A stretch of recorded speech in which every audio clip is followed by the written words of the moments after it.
Hey, fam! Welcome,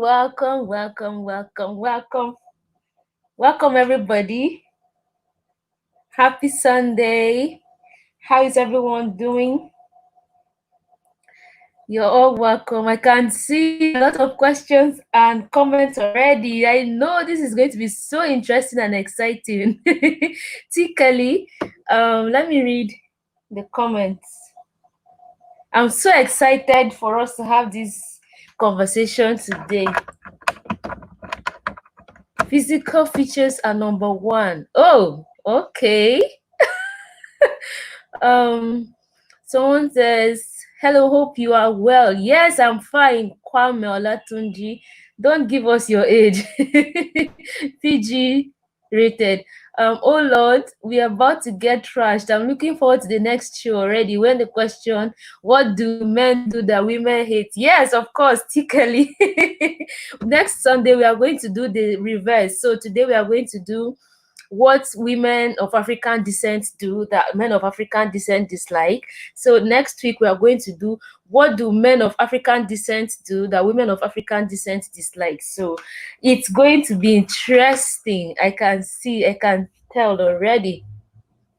Today I'm coming from a different background as well because I just want it more like a laid back, cordial conversation. Let's get honest and get real, What are the current consequences of slavery on the male-female relationship of Black descendants in the Americas and the Caribbean? We can discuss that here. We can merge it in here, and we are going to look at everything. So if the things that women do is as a result of slavery and all of that, we are going to all figure it out here on the show today. So feel free. Let me drop the link already. The show is open. Like I told you guys earlier, the Vet Love show is your show. It's for all of us. There's no protocol.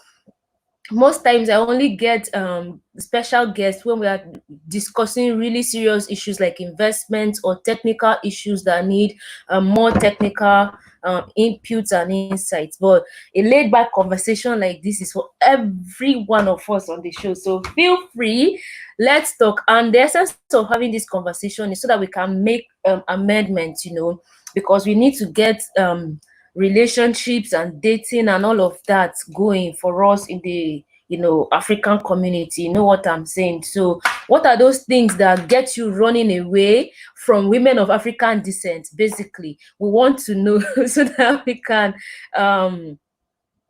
sisters can work on ourselves to be better for you. Okay, and then next week we are going to tell you what you do that we do not like that you can work on for you to be better for us African sisters. So let me know if you want to come up on the show. Then I have an exciting and interesting announcement I want to make. We are 51 already, but I'm going to just drop the information.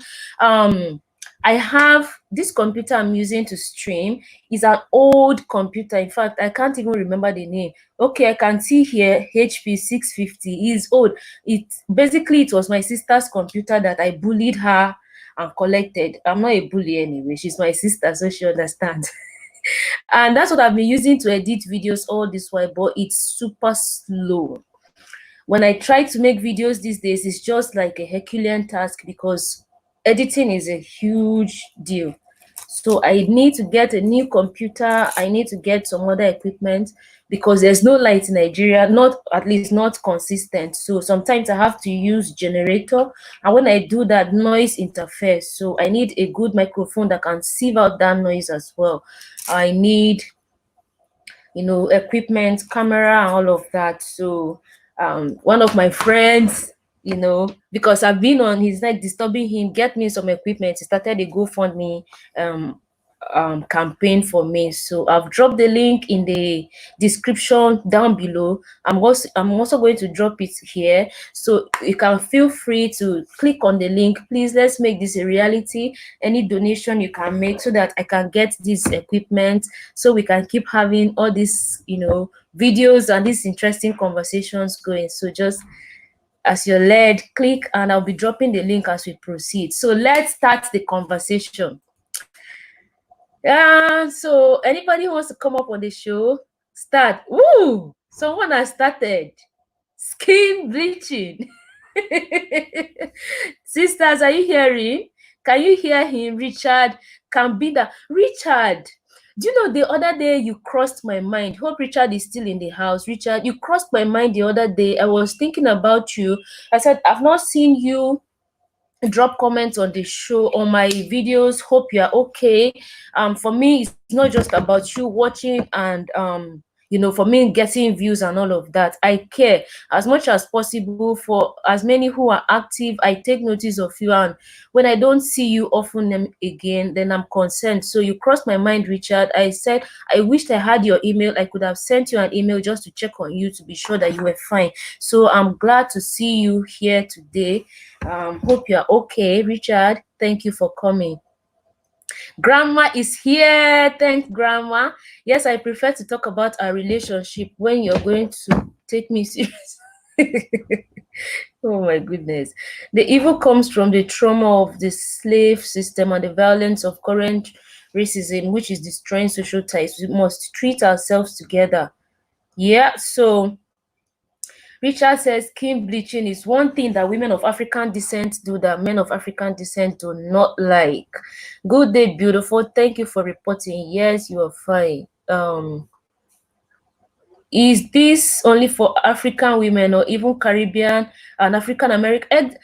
Caribbean women, African American. I didn't want to, put all our Caribbean, African American, African. That's why I put women of African descent. So regardless of where you are, as far as you're of African descent, you are included in this conversation. So men, take notes. Regardless of where the woman is, even she's the Caribbean, in an African American, all of them, or continental African women, they are all included in this conversation. So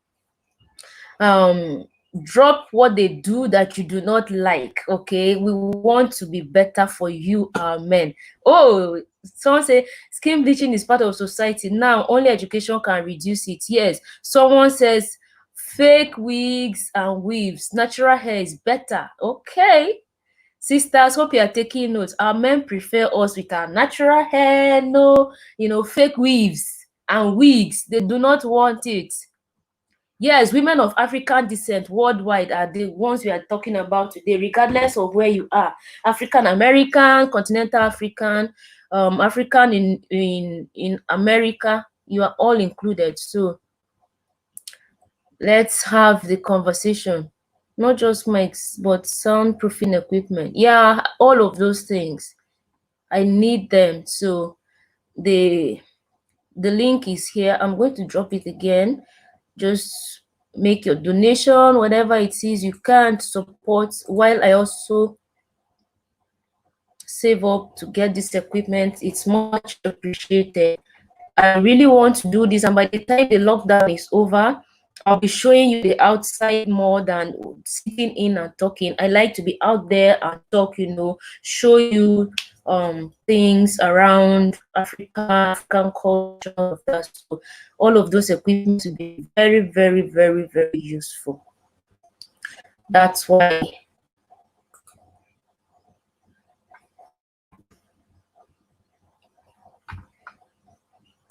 So if you want to come up on the show, I've dropped the link in the chat room. Come up, let's discuss. It's more interesting when we discuss. Do you accept Cash App? I don't have a Cash App. You can go to my GoFundMe. I'm dropping the link here. The link to the GoFundMe campaign that I started. And you can make the donation there. So I'm copying the link.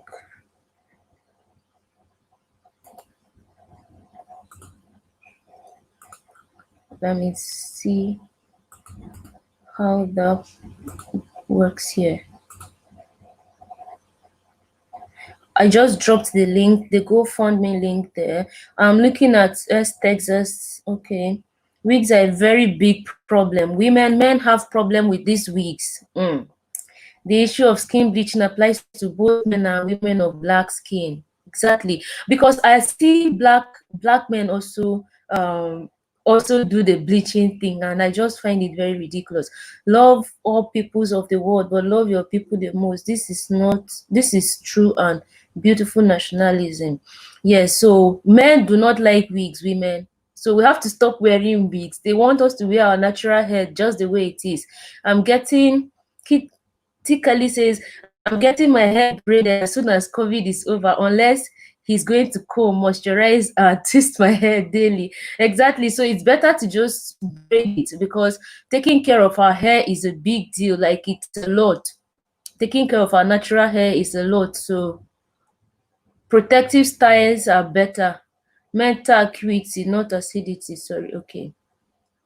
So keep dropping them, fam, and feel free to come up. Let's discuss this. This is about having this honest, open conversation amongst ourselves, Let's get, so that we can get it right.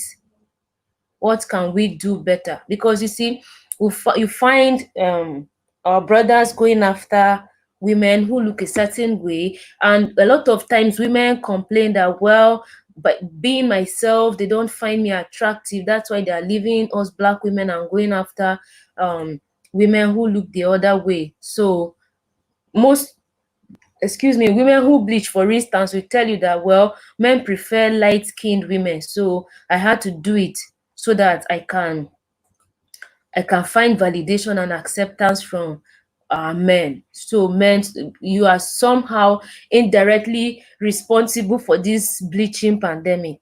Okay, so if you are complaining, then you have to start appreciating women, black women, the way they are.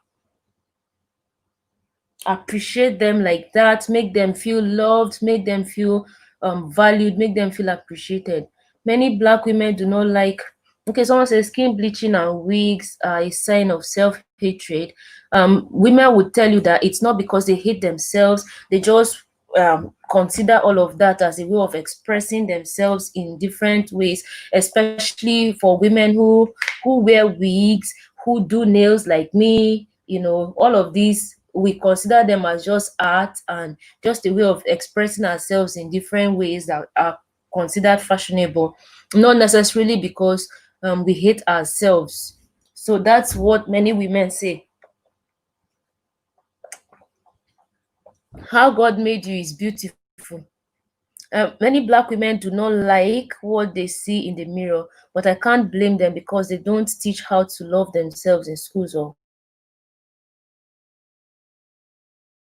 this self-love. And then when the media also constantly bombards you with images of some certain standards of beauty that you are expected to aspire to as a black woman, or a woman of color, you have no choice but to try to meet up with that standard. That's why a lot of women go that way. So women, hope you are taking notes. They do not like skin bleaching, they hate weaves and wigs. What else? Women must be confident. Women must be confident on themselves. Don't care about other women. Simple. There was a trend here. Oh, I would like to read this. Said there was a trend here in essay of women shaving their eyebrows and drawing them back on. I never really understood that logic. But yes, ladies, natural is always best. So you can hear Africa Zania Luti says natural is always best. So we should aspire to always be natural. That's how they like us. I'm light skinned, but I love every woman that is true to who they are, no fake. Okay, is this true? Women, we are going to find out next week. Just keep it locked. And men, come on,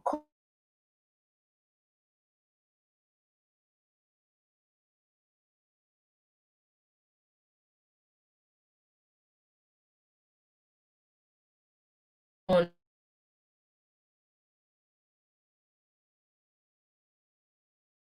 Let's discuss this. I don't want to be talking alone. So if you want to come up on the show, come. Yeah, so that's it. You want to come up, come up, come up.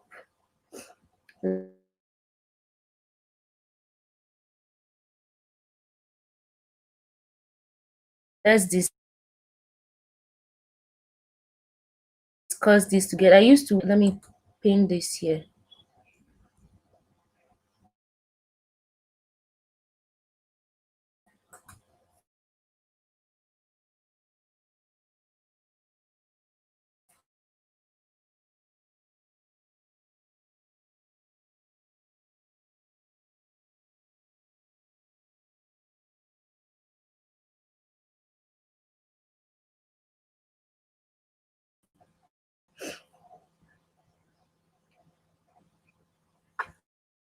I used I used to wear weaves and wigs, and not only was it thinking I would be accepted by them in work field, but also in Europe. Their standard of beauty seemed like the thing to be. Exactly. So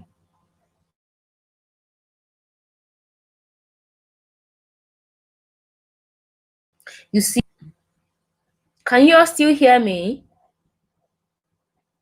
Let me know if you can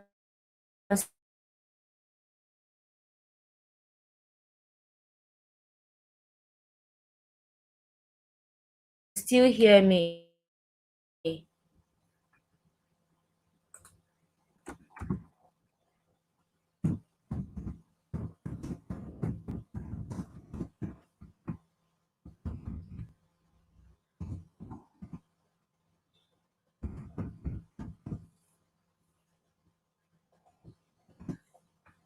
Connection is bad at times, yes.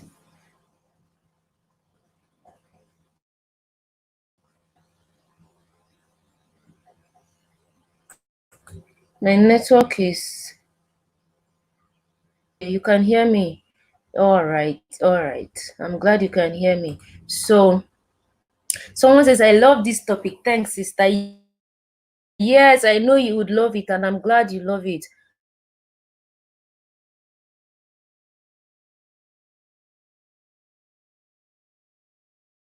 Um,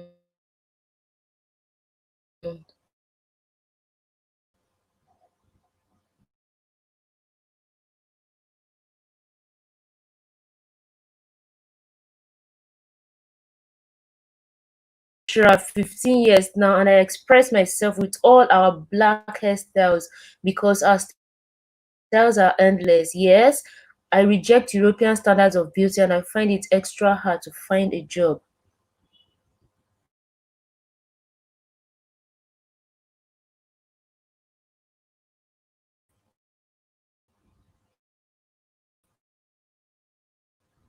See, but my network is trying to frustrate me in this evening. Ooh,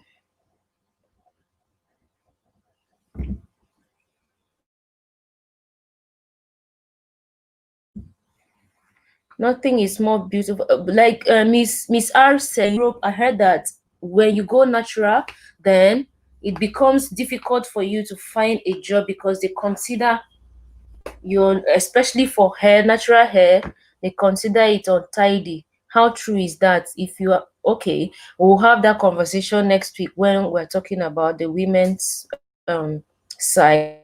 So today is men, or today is women rather. So men, come up, let's discuss. Nothing is more beautiful than a woman who knows that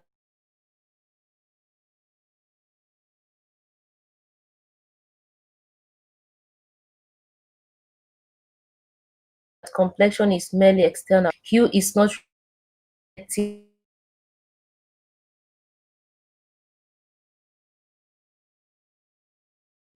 as personal.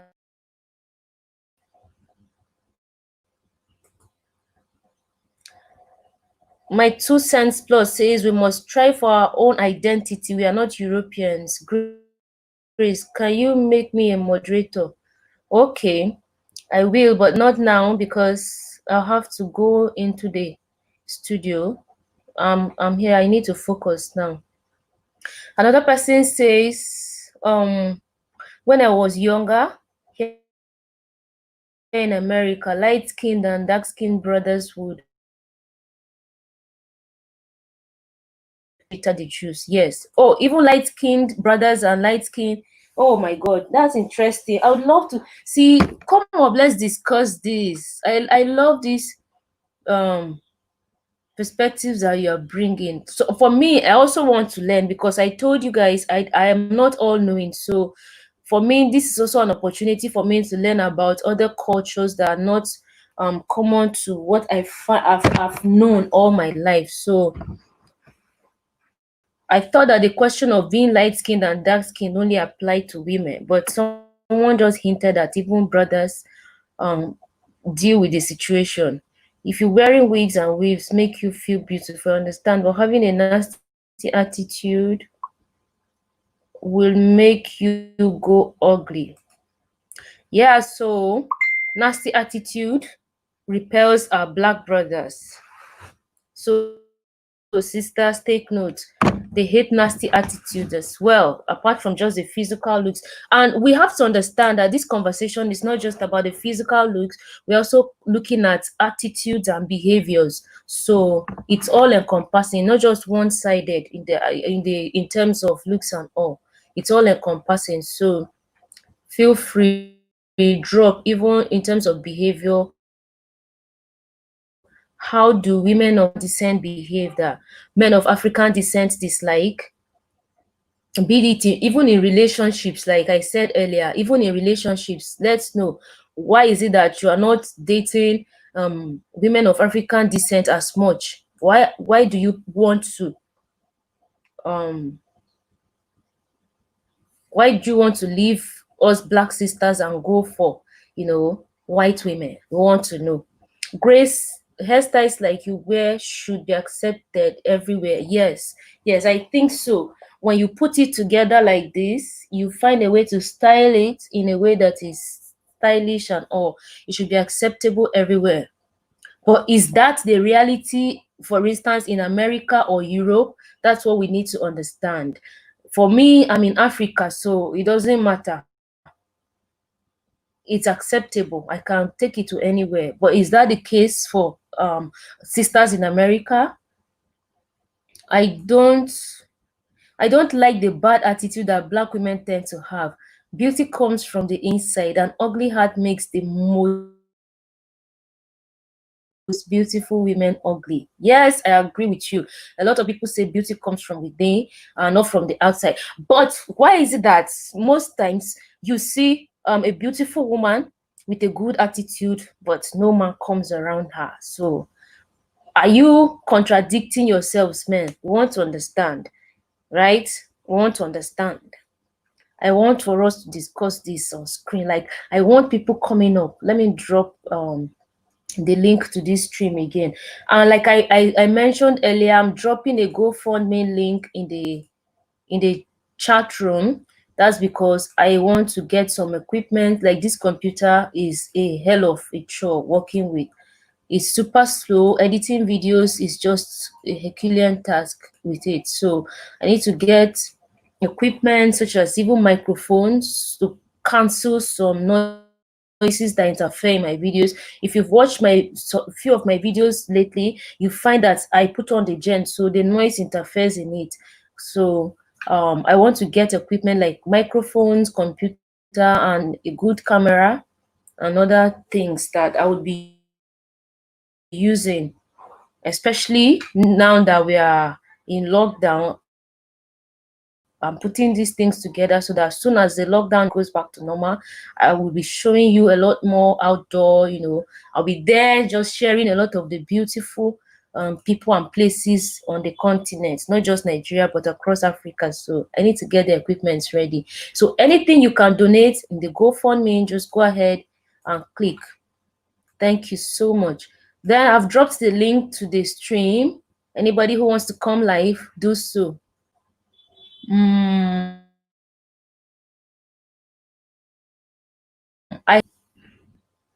I hate how women of African descent here in the West tend to want to be won over by a guy's line and clever words of flattery, and would reject gentleman's approach as too country. Wow, this is interesting, But you know, that's almost like the reverse here on the continent. Women on the continent just want a mature guy. Everybody says, I want a man who is like mature.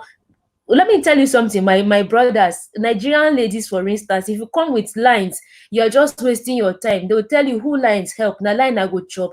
They want to see action, so they want to see that gentlemanly. They want to, if there's a word like that, they want to see that mature approach. They want to see you like you're capable of providing, you're capable of being responsible. you know Personally, lines don't move me. That's for me, virtue grace. Lines don't move me. When you finish speaking your lines, you can continue moving. Just be mature and be more responsible and capable of taking responsible actions. That's what that matters. We need more cultural content, like on Virtue's channel. We've been conditioned somewhat to idealize, romanticize Western ideas. Richard, I don't understand this comment. Richard, you need to come up on the show and explain. What do you mean? We need more cultural content, like on Virtue's channel. Okay, I understand. Okay, you need more cultural content, like I bring you on my channel, right? Okay, I hope that's what it means, because my brain is turning now. The weather has been cold all day, so white women, Grace works so hard to provide informative videos. Thank you. I do that because I love all of you with all my heart. I just want to share as much informative, entertaining, and educative content with you as much as possible. It's easier for light-skinned people in America versus darker-skinned, closer to white on an unconscious level. Wow, that's interesting. But you see, here on the continent, it's not necessarily like that. Like, people don't really look at color, but because of the constant bombardment of those European standards of beauty and those images, women on the continent are now increasingly aspiring to those standards of beauty by bleaching, like a lot of people have been referencing in the chat room, wearing wigs, very expensive wigs, like weaves. They say this one is human hair, Brazilian hair, this one is Peruvian, Mongolian, all those names, and they are so expensive. Trust me, so expensive. Why do good women date abusive men and consider a good man just a friend? So women, this is a question for you. Take note, you are going to answer these questions next week. So PG rated, is this a problem to men of African descent? I want to know, is this a problem? Because someone had hinted earlier that when you come with lines, women like it, but then when you want to be more mature with your approach, they say you are too old or country. Oh my goodness. While women in Nigeria are looking for men who are mature, who will come with mature approach. So sisters in America, what's happening? Way to go, my Nigerian sisters. I'm on my way. Yes, next flight, please come. There are a lot. Just be mature with some money. Exactly. You see? This must be a woman. Women like money. She says just be mature with some money. I'm sure women, I'm speaking your mind here, that you want men who are mature. Black men say black women had bad attitude, but the wahala that these white women caused them in the end, they run back to black women after having children with those white women. Exactly. I agree with you. You say that black women have attitude, black women do this, but then at the end of the day, the white women, they even give you more trouble.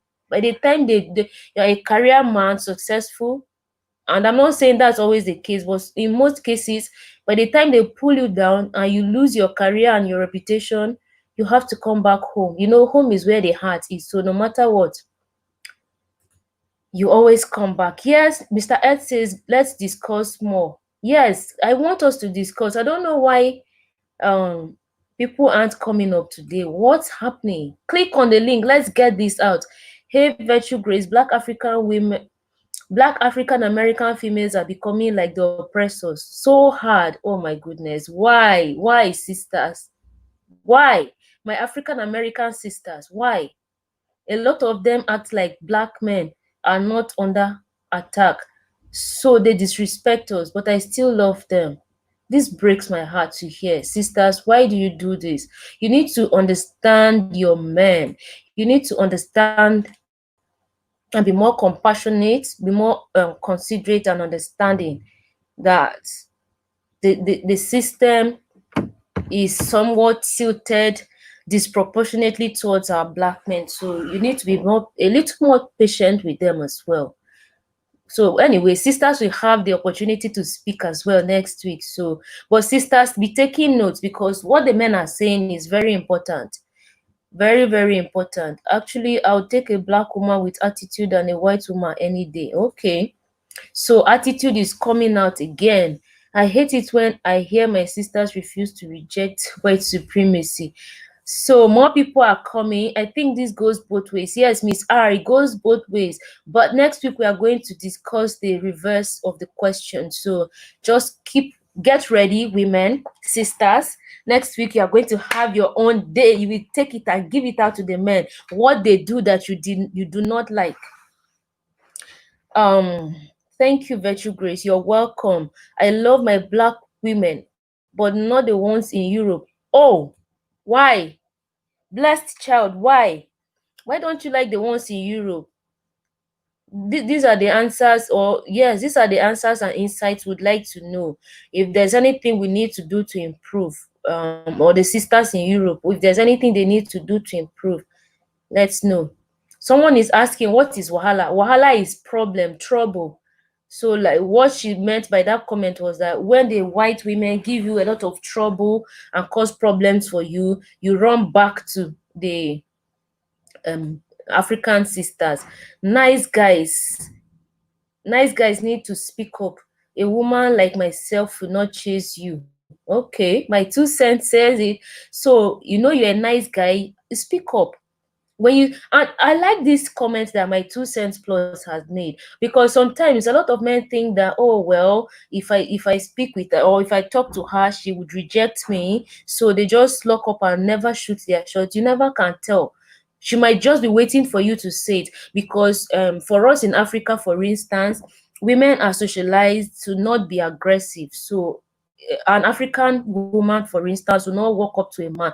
Well, lately, because of Western influence on women are manning up, but it's considered abnormal, awkward. Women expect you as the man to walk up to them if you like them and shoot your shot. If she considers you and gives you the chance, you never can tell. Yes, I'm getting someone trying to log up. If she considers, welcome. Oh my goodness, she has gone off. I love black women. I love black women throughout the Afro diaspora. However, they must be on code, pro-black. Okay, women, can you hear? Your men want you to be pro-black. That's what they want. All right, so click on the link again. You want to come up. Let's have this discussion. You are correct, sister. Thank you. I know I'm speaking the minds of men today. I always speak the minds of men. For me, I love my African men so much. I want you to be respected. I want you to be treated with in a way that is honorable, because Africans, we believe that men should be honored, men should be respected. But that doesn't mean men will not respect women, because respect is reciprocal. So I try to promote that as well, because this is who I am. I push my beliefs, my principles, and my ideas on my channel as well, with the hope that someone who agrees would find validation, not necessarily validation, but know that yes, you are not alone. Because in a world that is constantly changing, with the influence of Western ideas trying to change us, trying to get us to conform to certain standards that are not typically African, it's important for us to find that sense of community, that our values are not obsolete. They are very much worthy and still relevant even in contemporary time. That's why we do what we do on this channel. I am pro-black. I like it darker. Yes, the darker the berry, the words. So men, come up, come up, come up. We have 110 people in the chat room already. This is impressive. I love this. So I'm going to just quickly say it again, that my very good friend has started a GoFundMe campaign for me, so that I can buy equipment. Like I've been saying, this computer needs to be changed. It gives me a lot of hair when I use it to edit videos. When I do live stream, sometimes the audio is bad, sometimes you guys will complain, Grace, you can't hear you. So I need to change it. I need a good microphone. I need a camera as well. So those are the things I need basically.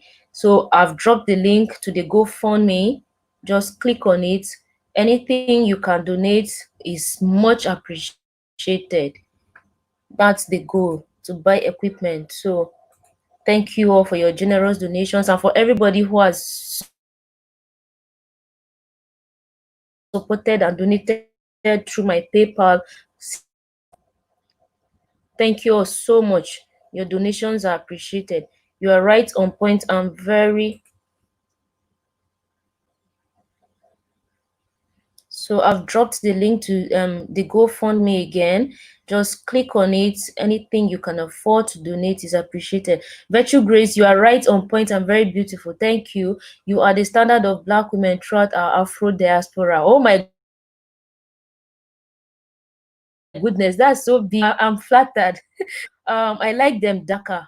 Okay, women. So this dark is constantly coming up.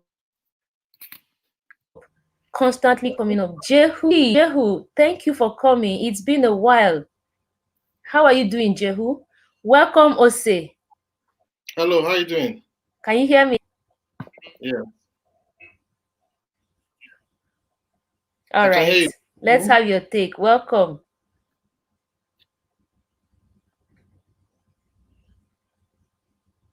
Can you hear me? Yes, go on, Ose. Okay, yes. I was gonna say. So the topic is Yes, I can hear you. what do black women do that black men don't like, right?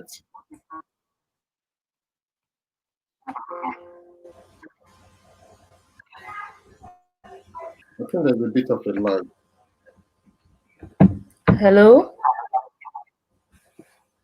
You can hear me? Go on and speak, Ose. I can hear you. Okay, right. So the first thing I'll talk about is someone just mentioned about that good men need to speak up because women are not going to chase them or something like that. That's number one thing I want to talk about. If you want something good, just like everything else, so if you want a good career, if you want a good life, if you want anything good, you have to go after it. The same thing, if you're a black woman, you want a good black man or a good man for that matter, you have to go after it. You need to drop this old tradition of not being able to walk up to a guy and say you like them or something. Sometimes it's not necessarily going up to, in quote, date them or ask them out, but there are ways of at least starting a conversation and getting the friendship going and stuff. But staying away, you're just leaving yourself open to only the not so good people to apply. It's like having a job vacancy and you see candidates you like, don't go after them.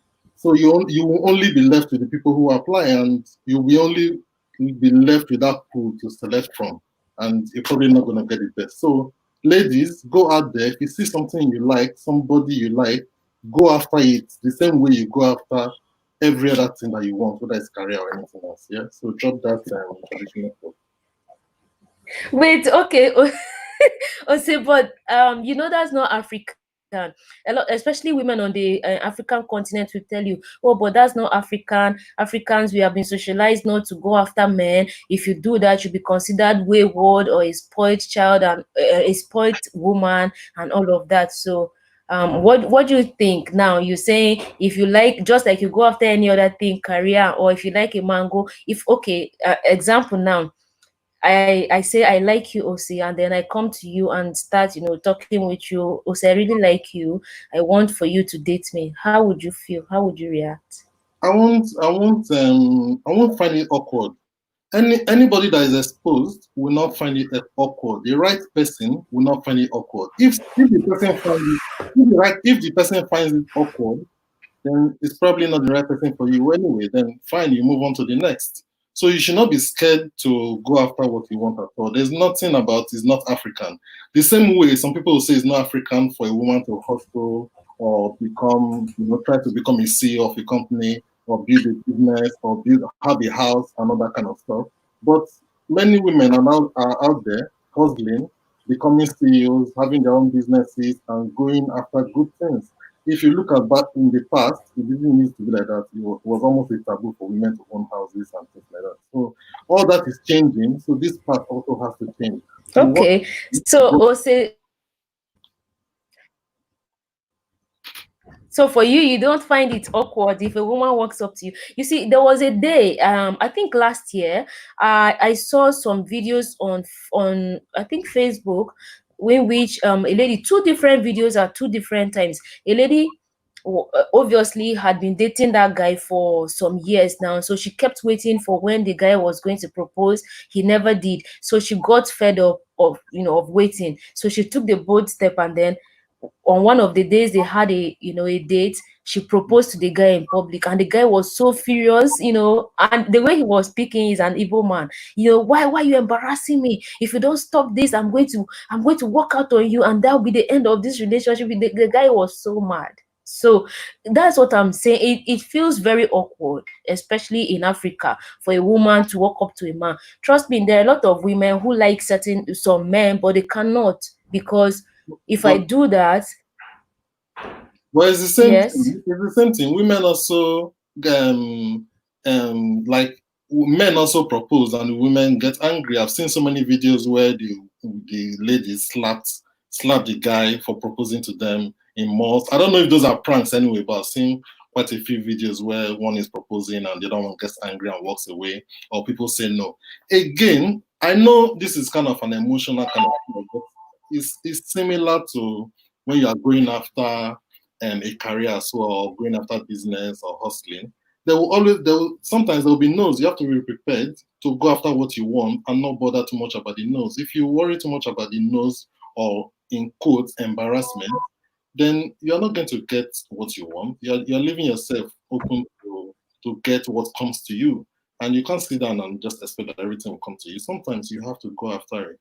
I think the problem women have the most is they have this I'm a queen kind of stuff. My man has to propose to me. I don't know why you're not saying that directly.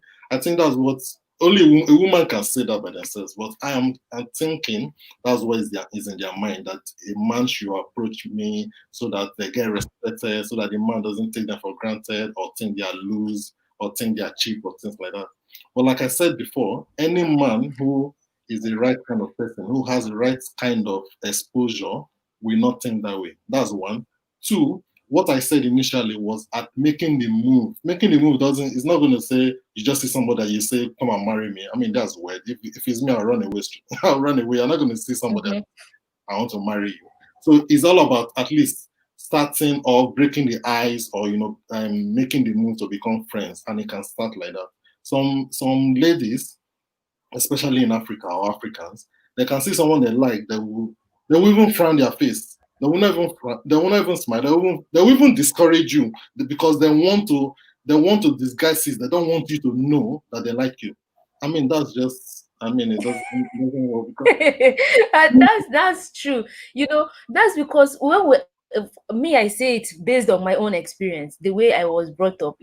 Typically, you were not supposed to come across like you are trying to throw yourself at a man. So you have to comport yourself. You have to carry yourself with some level of yeah, decorum and respect, but you need to tell your fellow ladies that they need to understand that so that the man would find you as a responsible person. So seeing a man and then starting to smile at the person was considered like someone wayward or not well trained. So, and that I know that's not just me, it's typical of us Africans. So now that we've grown into the women and men we've grown into, we've realized that all of those things were not necessarily bad in themselves. So now I can manage to flash a smile at a guy, a random guy, not because as a I'm maybe conversation, attracted to the not person or be not, but just because I feel it's a good thing to do, to smile at somebody, you know.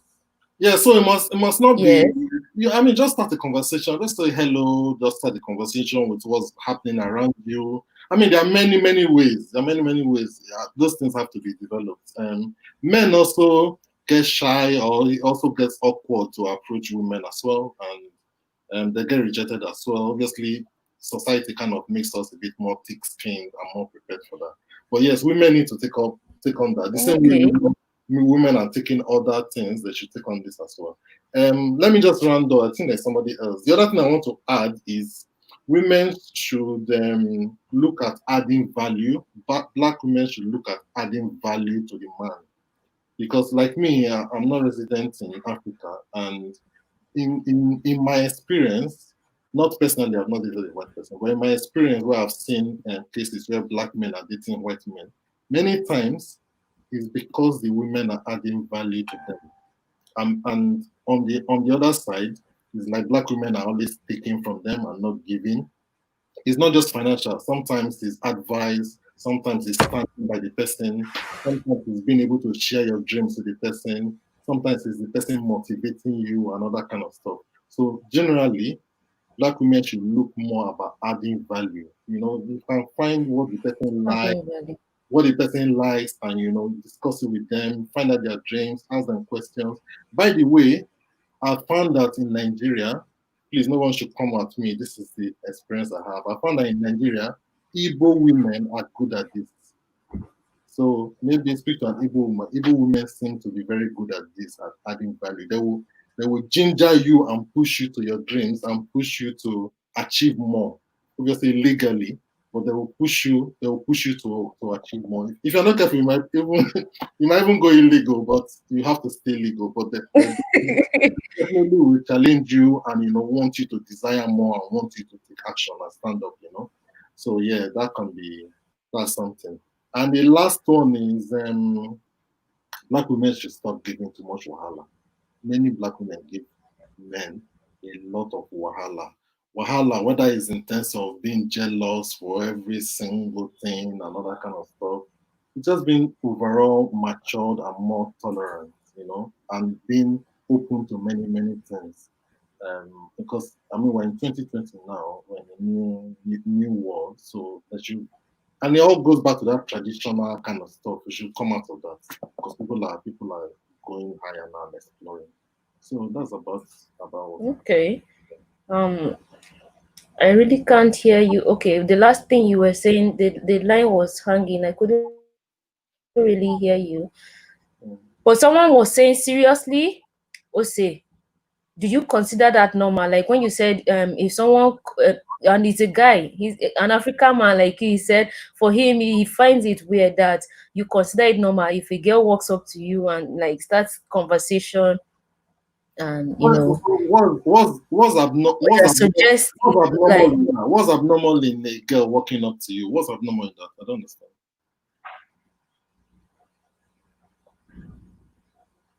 like when you were talking about if a woman likes something they should go for it, if they like a man they should go for it, when it means they talk to you in a way that show you they're interested in having the sort of um a relationship with you and all. So that was where he said, do you, like, seriously, you consider it normal? Yeah, it's okay. It depends on, again, sometimes it depends on experience and exposure. Um, like me, throughout, even from a young age, it's been very normal to me for it to happen. And for many people I know, it's normal as well. And I think people should consider it as normal. There's nothing wrong with it.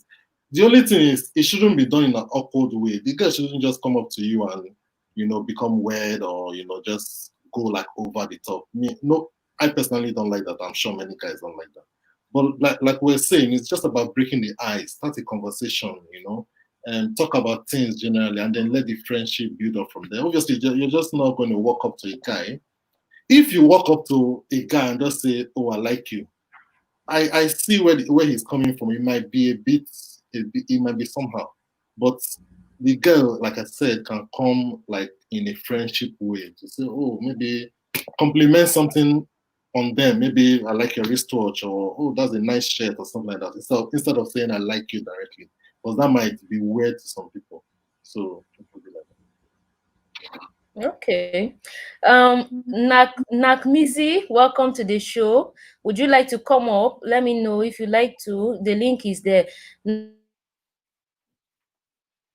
Nakmizi says a woman that values herself, oh my God, will let a man make the first move. Her job is to make herself approachable. Interesting. So let's not lose sight of the conversation. Let him tell us why if a woman makes the first move, that means she doesn't value herself. Bring him on so that he can explain to us. Yes, Nakmizi, come up. The link is in the link is there. Nakmizi, just click on it and come up. Your brother wants to have you as well. So, like I said, I've dropped the link in the chat room as well. The link to the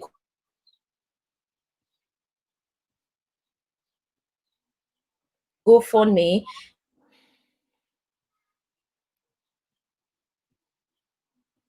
Whatever you can donate so that we can purchase this equipment and have a smile. Okay, let me paste this up here. A smile at times, a smile is at times a gesture of don't pressure him because he may be married.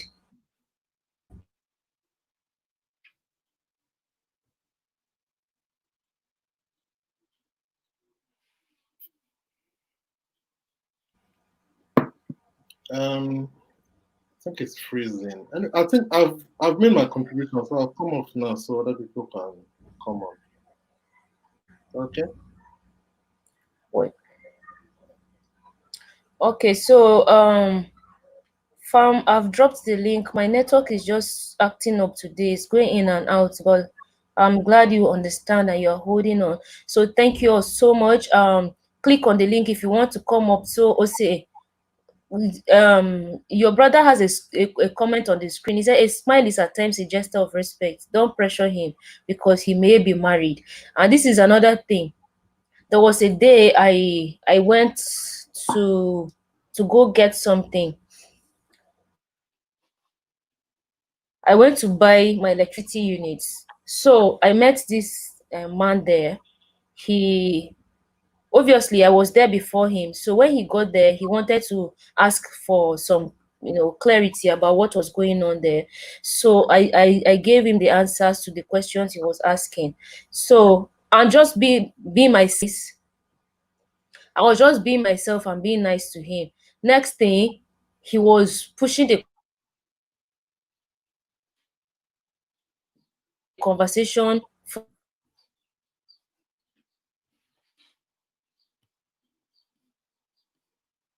further and further in a way no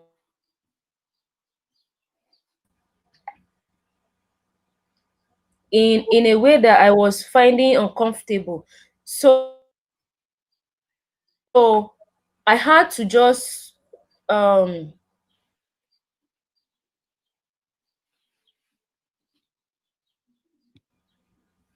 sort of get away from that situation. But that's The network is freezing, I think.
I'm so sorry, fam, for the disconnection. My network is simply just acting up today. Thank you so much, Ose, for holding on. My network has been acting up, but I've sorted that. So I'm sure I've missed a lot of comments already. Thank you all for holding. So we are back. We're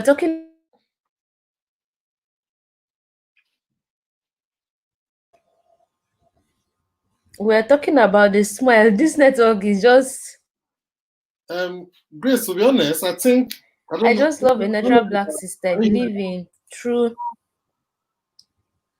being true to my ancestors. Okay. Ose, can you hear me? I can hear you. Can you hear me?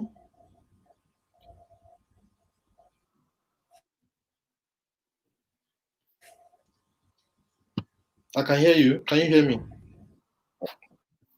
Yes, I can. Yes.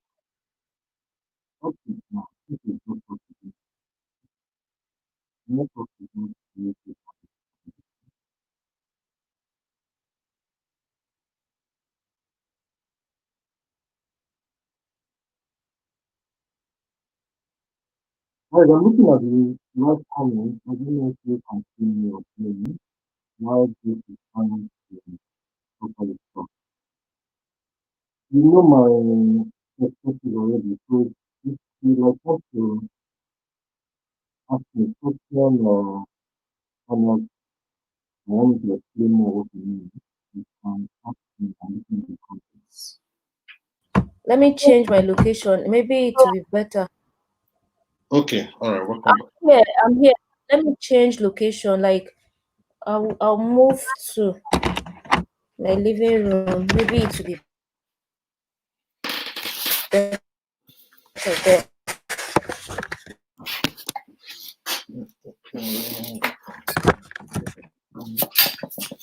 3 minutes is trying to act up. So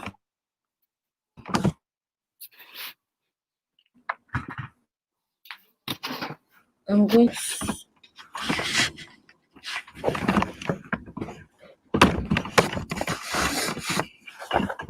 so just give me a second, fam. I'm so sorry for this.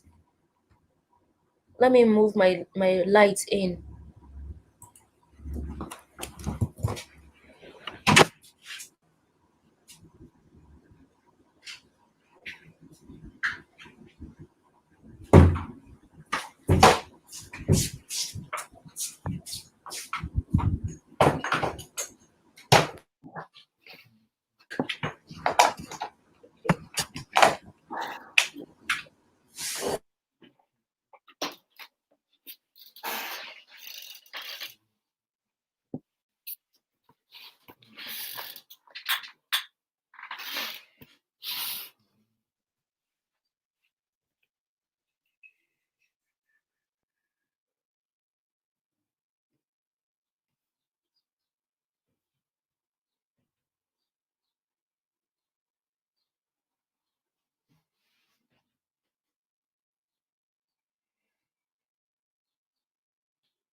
Oh, Are you finding a hope that napkin or something? better now. I've changed location.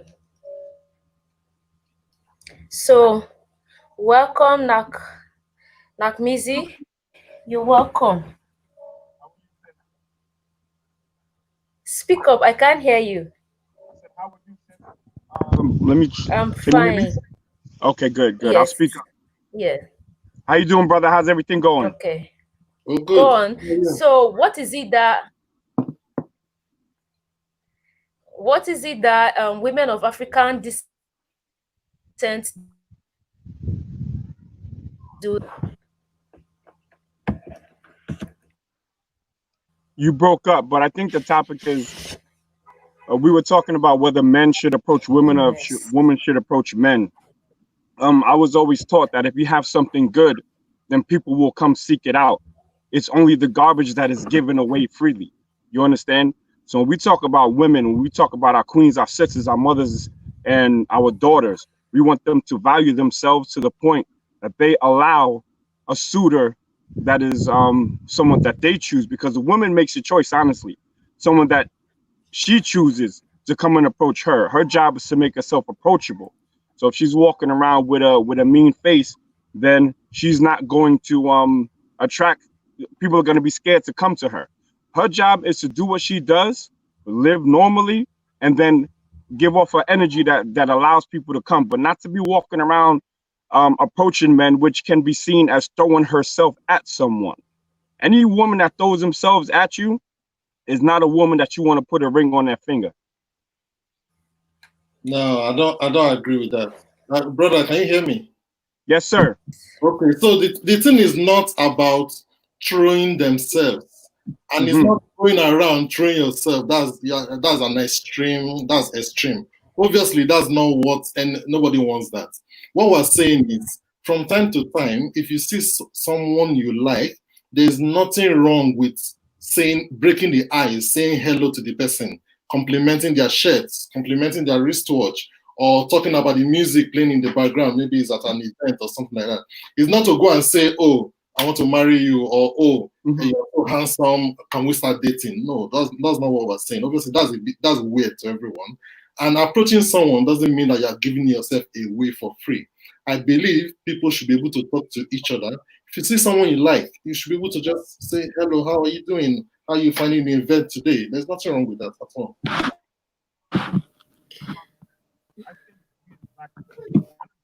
Your audio is a bit low. Hello? Yeah, I can hear you now. All right. Yeah, I think my stand is covering my mic. Sorry about that. You have a great point, brother. I think that on a general level, we as Black people need to be more approachable to each other, so that when we get there first, then a woman can feel more comfortable speaking to a random brother.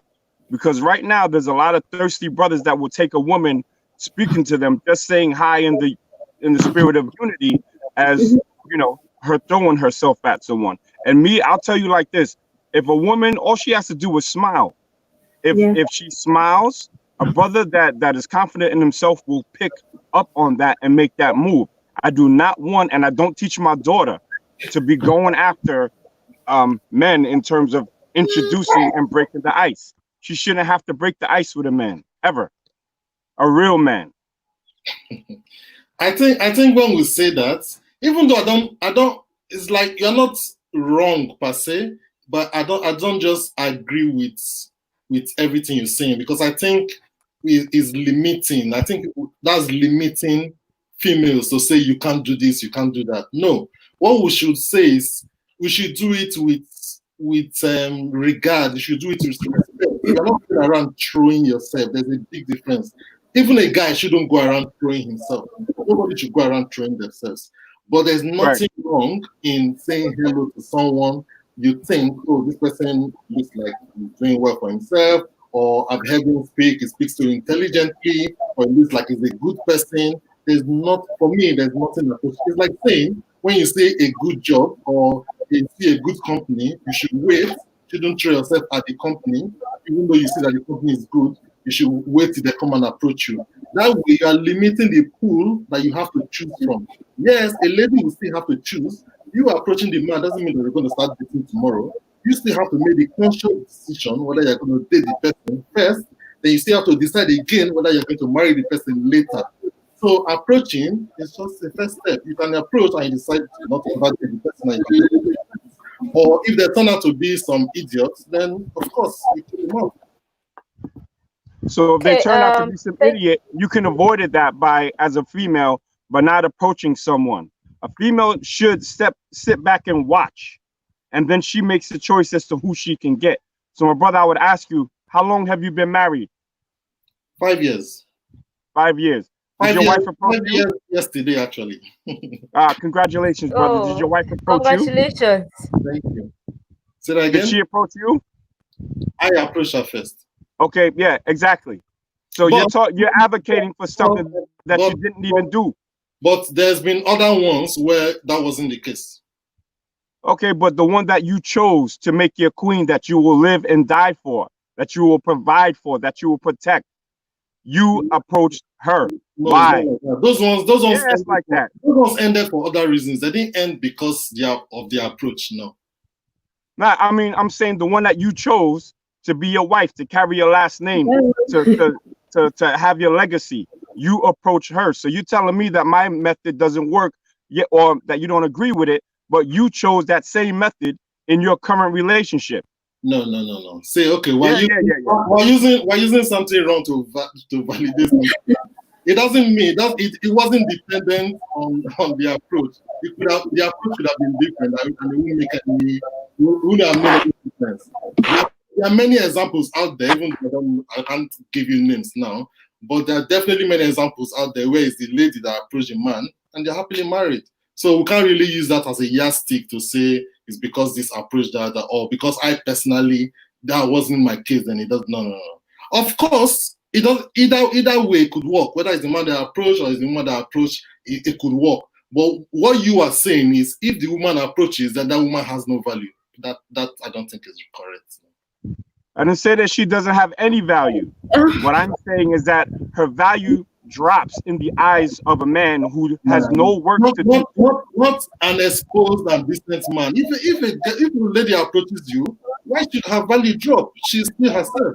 She just said, well, brother, I was 3 seconds into telling you, and then you cut me off. I'll listen. Yeah. You see what I'm saying? So we're getting to the core of why women can't just approach men. Two brothers right now can't speak without one cutting the other off when I'm answering your question. Because you're focused on being right instead of listening to what I'm saying. So now let me rock, please, brother. So it's not that she is of less value, but her value, not that she is valueless, but when you don't comport yourself as a queen and you're out there approaching men trying to get into relationships or to get to know someone, in the eyes of many men, you look like you're throwing yourself at that person. If a woman values herself and she walks like a queen, all she has to do is have a smile, and then depending on how much she likes someone or whether she really wants to get to know that person, she will limit how many teeth she shows. Because a woman that shows more teeth, that means they like you more. And if you flash in too many teeth to every single man on the street, people are gonna assume that you want all of them. Okay. Thank you so much. We have Izzy on the show. Izzy has been standing by for a long time. Izzy, welcome. Thank you. Sorry for keeping you so long. Let's have your take. Hello, hi. Basically, from my understanding and experience, I don't think a lady should be chasing any guy, because I feel like if you chase a guy, they're not going to respect you in any way. They will respect you. They'll end up disrespecting you, because I don't know, for the white culture, for like black culture, I don't think you should be chasing any black man, because if they really want you, they'll chase you. Yeah, you can put yourself out there, as they said, put yourself out there, but I don't think we should be chasing any man, because they wouldn't respect you or give you that due respect that you need. So if you respect yourself as a woman, you can put yourself out there, but respect yourself. If the guy know this is who I want, they will approach you and they'll chase you, and they know what to do. So yeah, and that's what If I may come in, when we say chase, it kind of goes again to the extreme. When you say chase, what do you mean chase? Is this saying for someone? Like how can I explain? Being over the top, like Be all over, trying to seek his Yeah. attention, trying to No, secure his. of course, that is not right. That's weird, of course. Oh. Even for a guy, even if a guy does that, that's for me anyway. That's weird as well. Mm, You never be all over somebody chasing them up and down. okay. Okay, I so just, this, yeah. Okay. yeah, speak easy, speak Yeah. easy. So I just feel like it's just best to, you know, as a woman, as a black woman, we should, like, yes, we can put ourselves out there. We should respect ourselves, but let the man do the chasing. Let the man do the coming to you. Let the man do the you know, do everything, because they'll respect you later on in the future. They'll respect you more because they worked for you. They worked for you, because I feel that's what they are meant to do. As a woman, we can put ourselves out there. You know, we can let the man know. Don't be the one like proposing to them. Like, just, I just feel like it's too much. Let the man, let the king do it. Yeah. Yeah. Okay, so the conversation, let's remember that the basic question is, what do women of African descent do that men of African descent do not like? And that's because we want to find answers. We have our African brothers going after women who look, mostly going after women who do not look like us, and sometimes they give reasons that because she's a type of way, women from this race are like this and like that. So we want to be better for you, our men. What are we doing that you do not like? That's the basic question. I have my sisters in the chat room listening as well and taking notes. That's because they also want to be better. We all want to be better for you. So we want the honest answers and opinions that are going to come from you. I reckon that a lot of you, in fact, I have more male subscribers to my channel than women, and majority of which are black men. So it's a right question to ask and on the right platform. So we want the answers. What are we doing that you do not like? It could be in terms of physical looks, it could be in terms of character and attitudes, behaviors. That's what we are discussing. So let's get the question basically before I understand all of these other points we are making all contribute to the major question, but let's have the major question at the back of our minds. What is the matter? What are we doing wrong? All right, That's what we guys. want. I'll leave the men to do this. All right. I'm Yeah, leaving. so easy, before you go, next Sunday we are going to have the opposite of the question. Okay. What do men of African descent do that women of African descent do not like? So come Okay. prepared with all the answers. I'll be Give there. to our men so that they can also change for us, because trust me, we also have African sisters of African descent who would rather go for white men, for obvious reasons. They give all of the reasons why. So we want to correct this and be better for each other. All right then. Bye, guys. Bye. All right, thanks, Izzy. Bye. Bye. Mwah. Okay, so we are back to the three of us. The conversation is getting really interesting. We came to the point of approaching a woman approaching a man. But before then, I had said earlier that I've started a GoFundMe campaign to acquire equipment. I've pinned the link on the screen before. I'm dropping it again. Whatever it is you can afford to donate to support me in this goal. I want to get a good computer like this one. Gives me a lot of headache. Editing videos is not easy. I need a microphone, a good microphone. I need a camera and a drone, because when things get back to normal, I'll be showing you more of the outdoor videos, travels around Nigeria, around Africa. So that's the goal. Anything you can support is well appreciated. And for everybody who has been donating to my PayPal, thank you all so much. I appreciate your generous donations. I appreciate it. So welcome to the show, Nico. Hi, Nico.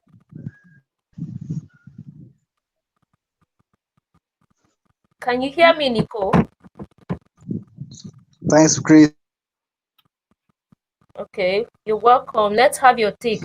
What do women of African descent do that you do not like as a man of Hello. African descent? Yeah, I can hear you. Are you hearing me? Yes. Are you hearing me? Yes, I can hear you.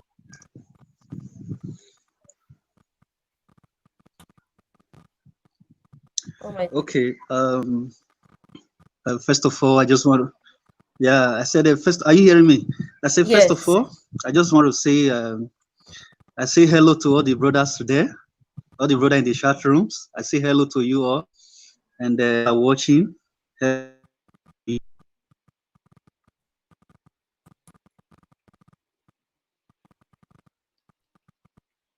Just go ahead and speak if you're still connected. We can hear you. Okay, it seems like he's out again. The audio from his end. I can't hear him.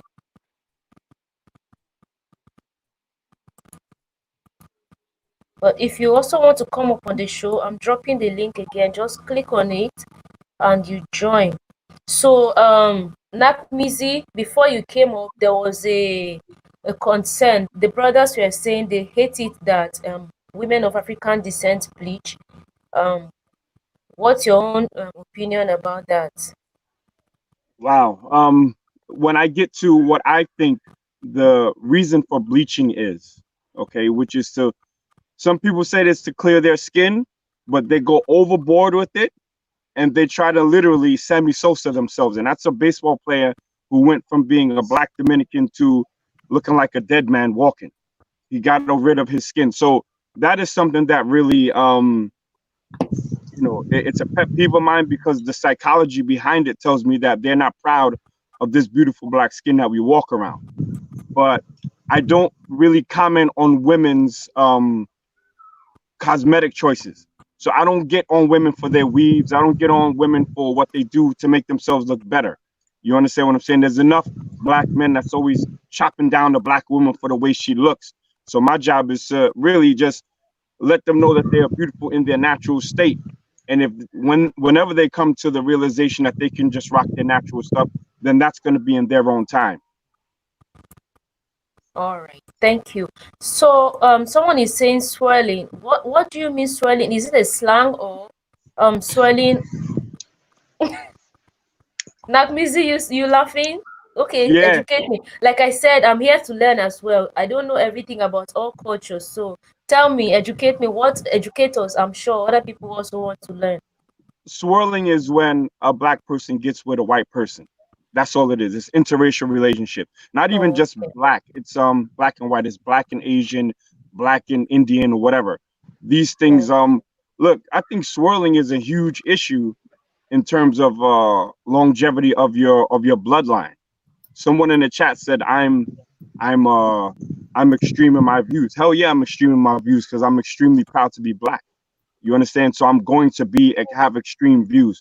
So that is literally like, if my daughter decided to marry a white dude and then they have a white kid or a half-breed kid, and then a half-breed kid ends up marrying a white person, what they did is they just mated out my African gene. You understand what I'm saying? So I'm totally against swirling. I think if you really love and you're about black people, you would create more black people. I call it selfie. It's like selfie mating choices. You want that child that you made to look like you. And if you want some, it doesn't matter, love just matter, then then that means to you that black lineage doesn't matter. Okay. So Nico, you are back, but then it goes back to someone would say it's a choice. That's my choice. If someone says Life Alliance Group, well, I'm a swirl the heck up. I come from a family of swirlies. I'm proud of who I am, though. Okay. I think it will now go back again to what people will say. It's all about choices. So Nico is back. Nico, speak up. Let me see if I can hear you.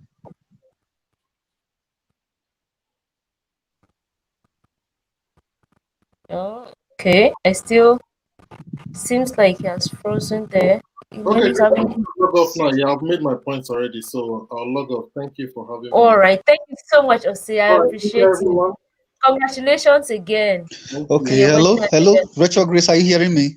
Yeah, I can hear you. Is that Are you Nico? hearing me? Yes. Yes, I Hello, can hear you. I can hear you. Speak up. hello, hello, I can hear you, Nico. Speak. Go on and speak. me, I'm here. Are you hearing me? Yes. Okay. Okay. So I think the line is not quite clear today. So I don't know. I don't know if everyone is hearing me in the chat room. Yes, everybody can hear you. So okay. So what I'm trying to say is that first, I just want to contribute to the first issue about women, something like that. That what men hate about her. I don't really understand what are you what was the issue or about in the first can you explain it to me again, Virtuous Grace? Okay, so the question basically is, what do Hello? women of so the question we are trying to answer is, what do women of African descent do that men of African descent do not like? So be it African American men, Caribbean men, black men on the African continent. What are those things that women in Nigeria or in Africa, African American women, women in the Caribbean who are of African descent, what are those things that they do that you as an African man does not like? That's the question. Okay. It could be in terms of physical Okay, so are you still or hearing me? behavioral. I can hear you. Just go on and speak. I can hear you. Okay. Okay. So I don't really know. The issue is diverse. It's a very diverse. If you talk about African American, they are like mixed with Western culture and African culture. So, and the African women, so our own culture in Africa.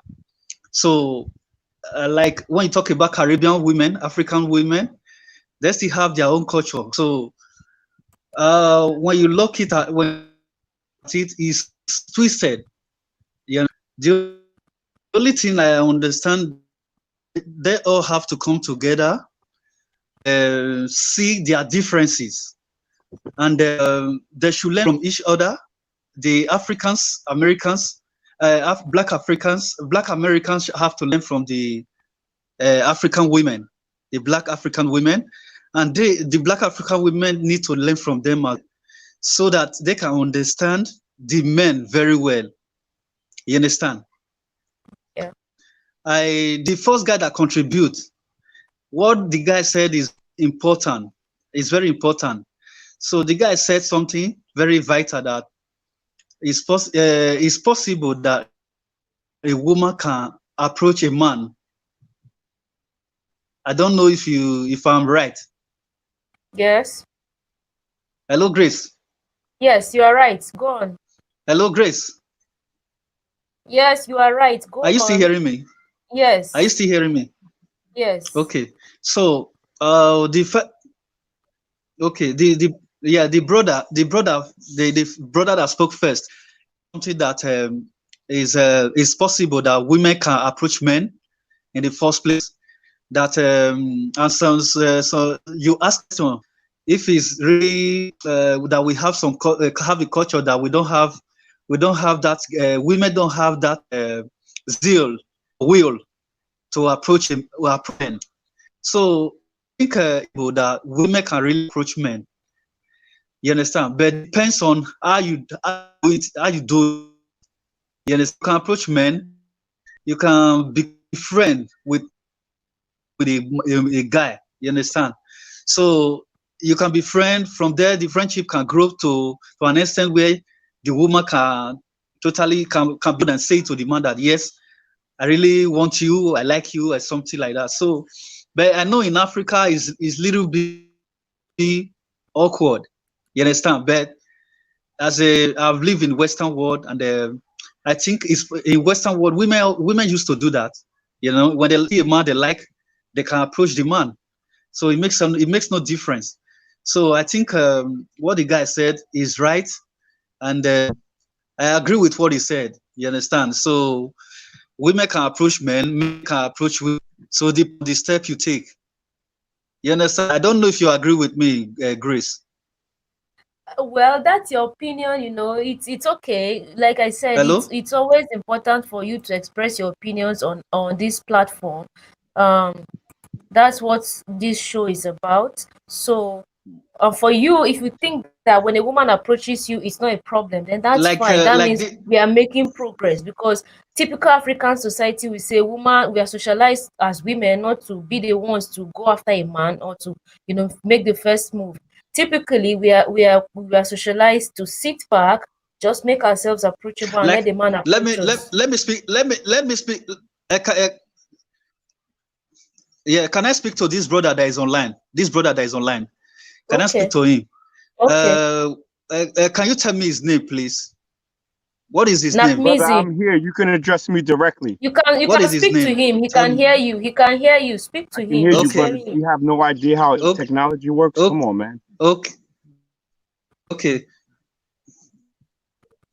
bro. I just wanted to you and appreciate you coming to the program. What I'm trying to say is that the first brother that was speaking, I think he has some positive opinion. So I don't think you said something that women have to serve as a queen. The way women can respect them. That's the only way women can approach them and respect them. That which is, if they carry themselves as a queen, they don't have that. They don't have to bring themselves to speak to men or to be friends with men or something. So I think I may say that I don't know the way you say it. I agree with you. Men can be with women. Men can approach men. So I don't know the reason why you say it. So because I don't know, it's like you live in, and we Africans, so we have an opinion on you. Like me, I've been friends with girls, a lot of friends. From friends we become a boyfriend, a girlfriend. From there, we take it to other level. So I don't see anything wrong with it. So for you, I would like to hear from your own side. You understand? I would like to hear more, because I don't know the reason why you really said that they should not. I don't know. Women don't have to approach men. They are themselves as a princess. So I think for me, it does not make any sense to me. You understand? Okay, brother. So let me respond to your point, because I think I understand you. So I'm trying. I want from you.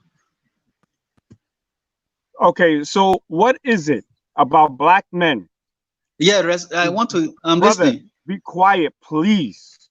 What is it about black men that they will not allow another black man with an opinion to finish their sentence before they start yapping? You have to understand that there's a certain time to speak and a certain time to listen. And the more you listen, the more you learn. So now I'm going to dissect your whole thing, how you started. You made a distinction between Black Americans and Africans and Caribbeans. You lumped Caribbeans and Africans in the same category. And then you said that Black Americans don't have African culture and that we are westernized. Brother, my viewpoint of the black man approaching the black woman is more in line with traditional African values than what you're spouting, which is that the woman should take the place and start reaching out to men. So right now, your whole ideology is twisted. You got it backwards. When I came on the program, it was it was the diaspora and people of African descent. And then you come into the chat with this tribalism. You understand? Tribalism / nationalism. We're talking about relationships between black people, black men and black women. So now I'm gonna get to the crux of your point. The thing is, as I previously stated, that a woman should allow herself to make the choice, because we as men have the easy part in bringing forth life. Women have to carry the baby, give birth to the baby, nurture the baby. They have the right to choose who they want to lay down with. So it's on them to just sit back and see what suitors she wants to accept. Now, our job as black men is to give her better choices. So that's our responsibility as black men. I hope I answered your question. There's a comment on the screen here. Someone says, what is not being addressed is the inclination for some to desire multiple partners. Oh, this is interesting. So is it our men saying that we cheat? Because that's the implication of this question. Are you saying that we cheat and that's a turn off to you? So let me know. Nakmizi, you seem to What is agree not with this point. well, is not being addressed the inclination for some to desire multiple partners. Yeah, we're not talking about cheating, because cheating is something that you shouldn't be doing if you're married. It's a reality, but like I literally don't wake up with like, oh, I'm gonna cheat, or looking at other women in the street. I don't do that because I'm a man. You understand what I'm saying? Like a real man. I don't look for, oh, blah, blah, blah. No. But yeah, there are some people that want to step out of their marriage. And I think that if you have the desire to step out your marriage, then you should end your marriage. You shouldn't be thinking about being with someone else if you are not happy, if you're in a committed relationship. So I think it is a point, but it's a point that we're not talking about, because I guess we're talking about committed relationships at this point. But the original topic was, what can women do to, or what do Black women do that get on men's nerves, Black men's nerves? Yeah. And I wish that the conversation had the women's point simultaneously, because it almost stinks of women having to kowtow to men, and like I don't know, like there's something inherently wrong with what women do. We both have issues that piss people off, that piss our partners off. My wife does things that I can't stand. I do things that she can't stand, but I love her. You understand? So to answer that question, I would say from a Black woman's standpoint, the independence for nothing, I don't need a man's help, but I understand where that comes from, so I'm not going to beat them down on it. Depends on where you were raised. There may have been a lack of testosterone in your house, meaning the father may have not been there. So we have generations of people that are raised without fathers. So then these mothers teach their daughters that they don't need a man. These daughters end up marrying our sons, and then hold that independent for nothing attitude with them, and that causes friction. So too much independence when they don't need to be independent all the time. Okay, and someone dropped a comment here. Oh, it has gone. I want to pin it up here. Says a sister has to be virtuous, exclusive, have a peaceful demeanor, and willing to work as a team with the man. Then someone says, African Tigresses, me and listening to anyone on the internet on what type of woman I should be to a man who could be in my life. We set the rules, just the two of us.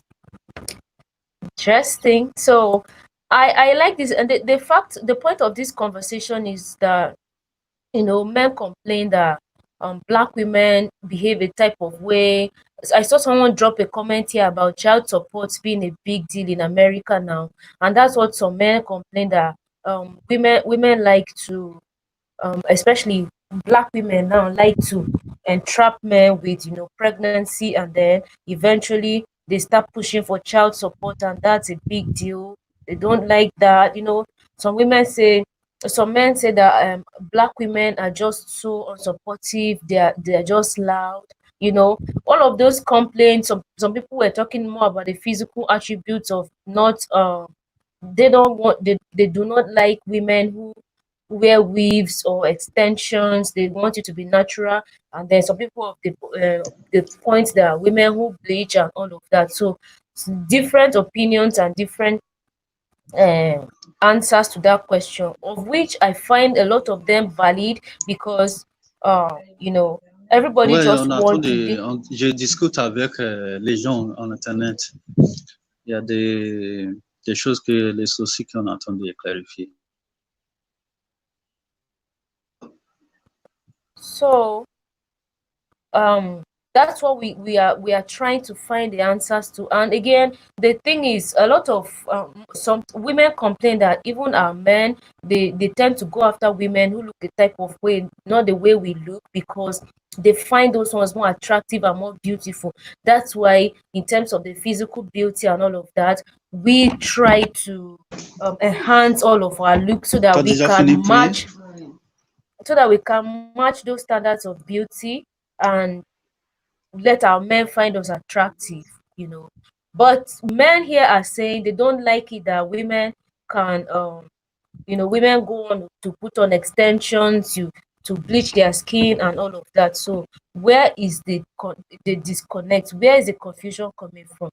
The women are saying you leave us and go after white women who have obviously long hair, who are light skinned and all of that, when we are in our natural habitat. But then when we try to be like them, you say you do not like it that we are doing that. So in terms of the physical looks, that's what the conversation has been. Then we are also looking at in terms of character. Ose had said for him, he wants black women to be more supportive of their men, support him, inspire him to be an achiever so that he can provide just as he's expected to. So that's the conversation we've been having basically. And next week, we are going to have the conversation in the reverse. What men of African descent do that women of African descent dislike. So sisters have been saying, get ready. Next week, we are going to take it on the men. We are going to tell them everything they've been doing that we do not like. Today is their turn to give it to us. Hello? Yes, Nico. Hello? Nico, you want to say something? So I still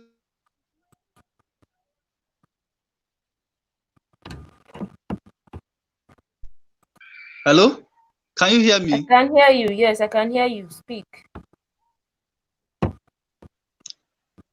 Okay. So when I was trying to clarify something, the brother said I'm trying to bring tribalism. So to say is that it should not be said.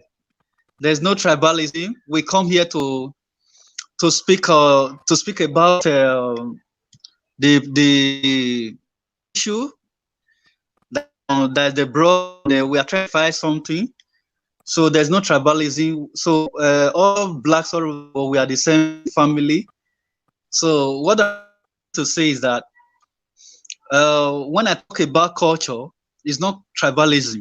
Like what I used to see in the Western world and what happens, what we do in Africa is not the same. Like I saw on the internet, like a woman that called a police on his in-law. That is the mother of his husband. He called the police for the police to take the mother away from this home. You understand? So I don't know if you are listening to me what I'm saying. So a wife call a cops for the mother-in-law. I don't think that can happen in Africa. So those are the different things that there are some things that that's you see Western world that I can't imagine that in Africa something may happen. I don't think so. So that the difference. That is the reason why I said the blacks in diaspora in the Western country has to learn from the and the African women from them. So I'm not talking tribalism here. So that's what I'm trying to clarify. You understand? So I think these are the issues that we all have to talk about. That we grow up in different way, in different continent, and each other. We have to learn from them and then from us. Calling police for your mother-in-law is our culture. Sending you out of your house is not our culture. I don't think a man can deal with such a thing. So I would like you to answer to this question that I just asked. And you tell me that you live with your family with the African culture. So I think I would like you to ask something to me about the question that I just asked now. Calling police for your mother-in-law It's not part of our culture. I think those are the things they have to learn from Africa as well. Okay, so let me respond to you. So when you make a differentiation between how Black Americans act and their cultural issues versus Jamaicans and Africans, that is actually nationalism, but because we're all Black, you're going into tribalism because you're making a separation.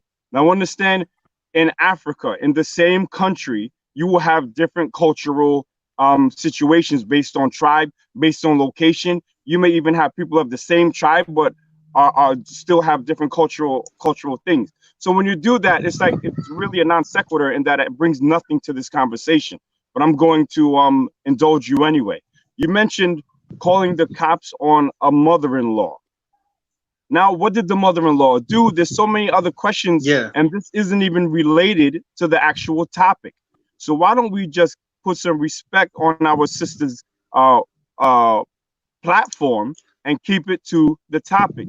Stop trying to throw personal shots at me, and try to create this division. That division has already existed and it's getting wider.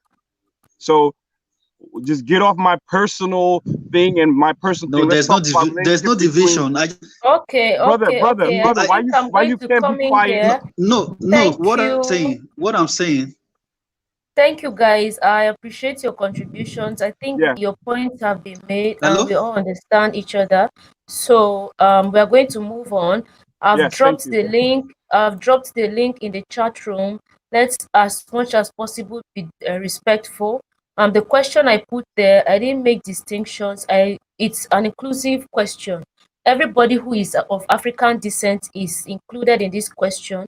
And in trying to proffer the answers, we should, give the answers as holistic as possible. Let's look at these people as people who we are Africans. So how can we better the relationship that goes on between men and women in our community? That's the essence of this conversation. So regardless of where you are, how can we get it right? If there are things that we women of African descent are doing that you men of African descent do not like, tell us. We want to know so that we can improve. Regardless, I'm in Nigeria on the continent now, but I want to know, because the truth is that we are humans and there are certain character traits that transcend physical boundaries, that transcend cultures. They're just innately human. But as people in this African community, what are those things that we do as women that you men do not like? Those are the things we want to hear so that we can improve on, so that when we get into relationships within our community, we can be better for each other. That's the essence. And this is by no means trying to prescribe any standard of behavior for men and women to adopt. No, it's about how can we be better. That's the essence of this conversation. So we want to know, because oftentimes women complain that, oh, you say it's all about pushing our African race, our African culture and all of that, but then you men go after white women. Why? Those are the questions that are often asked. Then men would also ask, you women prefer to go after white men, you reject us. Why? We are going to answer the question from the perspective of women. What women do that men do not like, what men do rather that women do not like. But for today, it is what women do that men do not like. That's what we are attempting to answer today. I have somebody coming up to join us. That's the essence of this conversation. It's not about trying to make distinctions between who is here or who is not. Yes, I agree that there are cultural differences as far as Africans are concerned, given that we've been scattered all across the world. But the fundamental and the basic thing remains that we have common behavioral traits that sometimes are not acceptable, or men in this case, find repulsive when we portray those behaviors as women. So how can we improve? First of all, what are those behaviors? We want to know. So when the conversation started, a lot of people already, saying we like our women natural, we don't want them wearing weaves. Some said we do not like you bleaching. And for bleaching, I think it's valid, okay? Because apart from bleaching has impact on the skin health wise. You know, it's going to leave you with some serious medical complications. So if a brother is saying I want you dark, then it's only valid and right. Okay, so I've also been saying I have a GoFundMe campaign that I've started. The link is pinned on the screen. You can click on it and make donation, whatever it is. I need to buy equipment, cameras, a good computer, microphones, and a drone. So whatever you can support is well appreciated. And thanks to everyone who supports me on PayPal as well. Your generous donations are much appreciated. Just go ahead. Anything you can donate. I can see donations are coming in already. Thank you all so much. I appreciate it. We have another guest on the show, Talent Scouts. You're welcome. Thank you for coming. Let's have your contribution. Your mic is unmuted.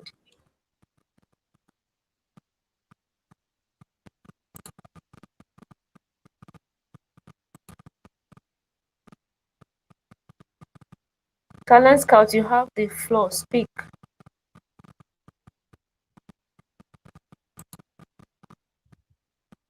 You can unmute your microphone and speak. Can you hear me? Yes, I can hear you. Hi. Thanks for taking my call. Hello to all the other brothers on the show. How are you doing today?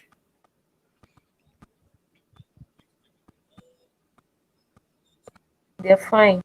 Okay, good. All right, so I'm just gonna make it real brief. I have like to, throw my 2 cents in the mix. Um, I think it's first and foremost, Black people are very diverse. Like the people in the Caribbean, the people in the United States, the people in Africa, the people in the UK. It's very diverse. And so the reality of the matter is, it's kind of difficult because at the end of the day, um, to essentially come up with, a one size fits all is kind of like rough for me. I think it's more like localized. Um, the Black people that live like in the Western world, where there was like a lot of slavery. You had to develop like defense mechanisms to cope with that environment.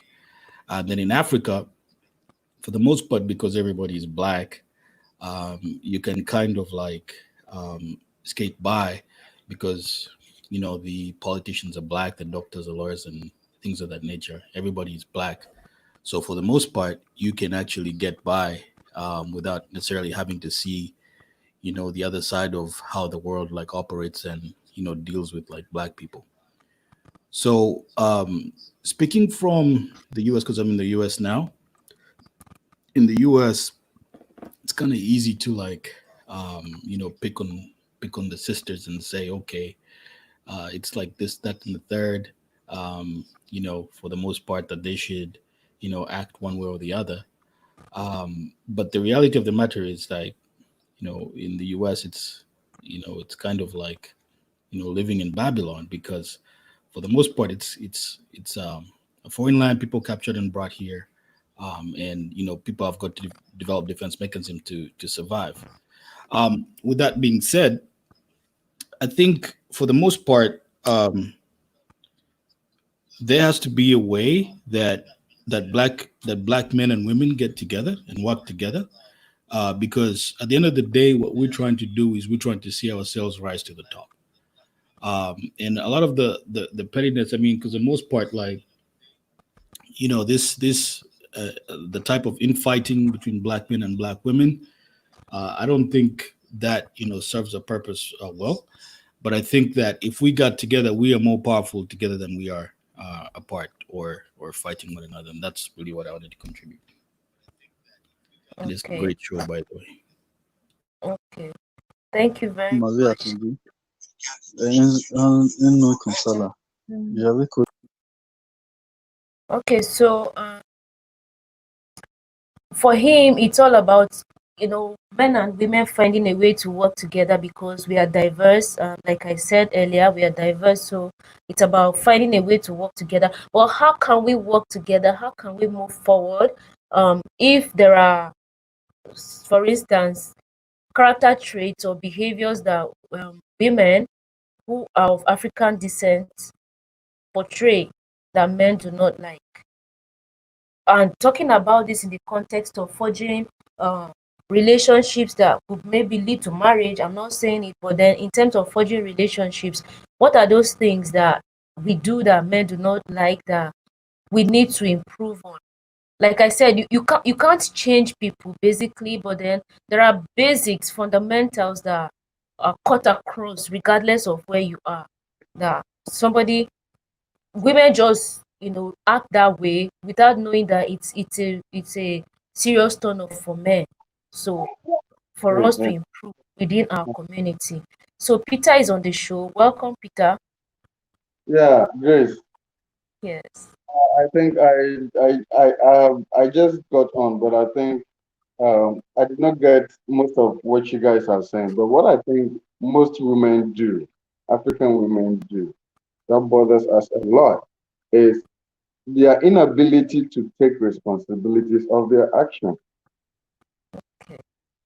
You get, I have never met a lady who takes responsibility of their actions, and they always forget the fact that every action that they take, every action that they take, there's a response that definitely gonna come from their men. But when they take these actions and the reactions are coming, they pretend as if they did nothing and the guy is responding. That becomes an issue. You need to take responsibility of your action. And you see, when people are like, oh, I don't want my girl to be putting on wigs and all those stuff, they are irrelevant. If she wants to look good for you, let her look good for you. What you really want in a woman do not have to matter. If, I mean, she's putting on long nails, if you don't like long nails, just tell her, okay, can you, I mean, make it a little bit short? That's better. If she puts on wig, I mean, she's trying to look good for you. Just try to teach a woman, just teach her how you want her to be, your way. But if you are like, I want her to be like that, no, she comes from a different home, different background. She's been taught different ways. She is used to different things. So if she comes into your life, you have to teach her. And it takes time. To teach a woman is very hard, but it takes time. If you want to do it, you do it. So I don't see where people are like, I don't want a woman who puts on wig. And for that guy who was like, a woman reported the in-law. I mean, just as the other guy was saying, there are many factors. What did the mother-in-law do? You cannot just wake up and be like, what did she do? Maybe she asked her not to come to the house. Fine. If you are not supposed to come to the house, you have to discuss with your husband and let your husband talk to her. Right? I mean, that's what I think. Good. Okay. So to me, that's the most serious issue I have with, I mean, I think I have with women, their inability to take responsibility of their actions. That's what I see with our women. Okay. This comment just brings me to the point I wanted to make. It's so timely. It says, I want my woman to spend my money on needs, not wants. She must be a futuristic woman. I was going to talk about finances because a lot of times you hear men complain that women do not like to spend their own money. For instance, my money as virtue grace, when I earn my money, even if I'm in a relationship with a man or I'm married to him, most women would rather keep their money to themselves and spend it the way they want. But the money of the man is the one that is used for the family, everything. And most times, according to the complaints that men have been making, they spend this money without care, like they are not prudent with spending and all. Now that's why this comment just came in at the right time. So what do you think? Finances, do you think it's an issue when the way women spend their money versus the way they spend men's money? Uh, it all depends on the individual. See, as a man, if you are spending on your wife or your girlfriend or your woman, I mean, you should take pride in doing that. It's like you're taking care of yourself. Do you get it? But whereas she refuses to acknowledge that you have gotten to a point you are in a difficulty and she's not willing to support you, then it becomes an issue. And most women too, I know, yes, I have realized that with black people, when they are spending, I mean not when they are spending, it gets to a point they get fed up. It gets to a They point get what? they get fed up.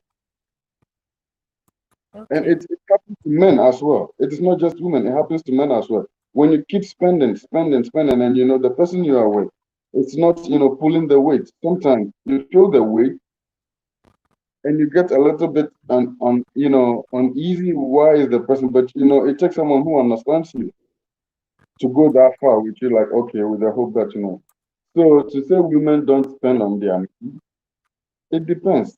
Unless the woman is, really in there to support. You get it, or to just waste. But I know women do support their men. Okay. So this money issue for me is a serious opportunity. It's definitely a serious issue. So for me, for what? I said it's definitely a serious issue with everybody when it comes to relationship with finances. But women often think their finances is meant for just them alone. That's the only problem too. Right. So It should be for the whole women family. My money, my wife or my girlfriend's money should be for okay, on that no, girlfriend is different. This marriage issue. You cannot, your girlfriend money can never be your money. but you see, that's your point, because some men, even when they are dating, when they're in a relationship, they're just dating, boyfriend, girlfriend, they expect you as a girl to give them money. No. Maybe they have a project coming up. They say, you see, I need you to support me with this, with some money. You see, this is a project I want to execute this. There's no guarantee that guy is gonna marry you. So if you are going to support that man, you are taking the risk on your own. You either support him and take the chance that he's going to marry you or not. So for that one, if it is boyfriend girlfriend and she refuses to support you, I understand that she's safeguarding herself. But if you are married and you are together, fine, yeah, she has to support because now the two of you have become one. Therefore, your money and her money is one. But it's good to have a woman who is capable of keeping her money.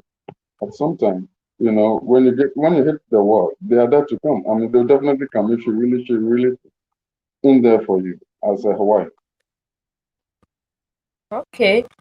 Pascal says, for progress to happen in the dating scene for Black people, money should be taken out of the relationship. Well, that's What do you wrong. think? Okay. No. Money can never be taken out of anything in this world. I feel like that it's a very important conversation to even have while you are dating, because Yes, if you sweep it, yes, go on. you need to have that. If you keep it under the carpet, it's gonna get worse. There's gonna, the tension is gonna rise at some point. Because nobody Yes. messes with their money. I don't think anybody messes up with their money. We all struggle to make our money. Therefore, when it's going out, regardless how you feel, unless maybe you love the person so much and you are, whatever you are spending, it's for the good cause for both of you. Yes. So it's important. Nagnizi, what do you think? Yes, sis, I was having some technical difficulties, so I had to connect my charger to my phone. Okay. So could you really repeat succinctly what we're talking about so I don't go off on a tangent, please? Okay, so my brother Peter has been talking about the same question we're talking about. So to him, he felt like it's important for women to also be supportive. And then someone made a comment about finances, how women spend men's money without being prudent. So for him, he would want women to be more prudent when it comes to spending his money, to spend it on things that they need rather than things that are unnecessary, then he made a comment that it's important for men to spend on their women because women have a lot of needs. So you give your wife money or your woman money to be able to meet her needs. um then another person brought the comment that, which is on the screen, that for progress to happen in the dating scene for Black people, money should be taken out of the relationship. So I'm asking for Peter, he feels, which I also agree, that money is an important conversation to have even while dating. So for you, what do you think, about finances? Do you think women should even at the time of dating, women should commit their finances in the relationship in terms of maybe supporting the man who would come up and say, I have this business idea I want to implement, I have this project I want to execute, I need just a little money, to fund this, to add to my savings, and you're just dating as a woman. Is that what you would encourage? And then, of course, Okay, so the comment on the screen. okay, Yeah, so so I go get you. on. So I'll start with the comment on the screen. I think that's unrealistic. Money matters, especially in marriage. So my job as a Black man, as a husband and a provider, is to make as much money that I can, and my wife is the manager of my household. You understand what I'm saying? So I make it, and then I say, here, honey, make it do what it do, and I have input. We both talking, but she's dealing with the children, so she knows when my daughter's pants are getting too small for her more than I would know because I'm out in the streets making this money.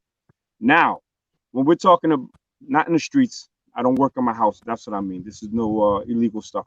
But now, when it comes to women supporting me, my father taught me to despise the free lunch. I don't accept money from women. I don't want any money from a woman. I remember hearing a lot of arguments where the woman says, yeah, I bought you everything you got on and blah, blah, blah, blah, blah, blah, blah, blah. No, a real man does not walk around with his hand out to a woman or to anyone. You make your money and we are natural providers, and that's what we should do. This is not simp mentality where, oh, I'm just giving my money out to a woman. No, this is the woman that I chose to create life with, that I chose to have a family with. So my money is essentially her money. Her money is our money. You understand? Okay. Thank you for that. I smiled when you said her money is our money because most women will say, my money is my money, your money is our money. At least I've heard that several times. If she's making her money, she says it's her money. You are the one to provide for her. So if she's making money, it is her money. She's going to spend it at her discretion. But your money is our money. But what if the guy also decides to be like, my money is my money? What? What if the man decides my money is my money? No, but the man's supposed to be the provider. You see, Yes.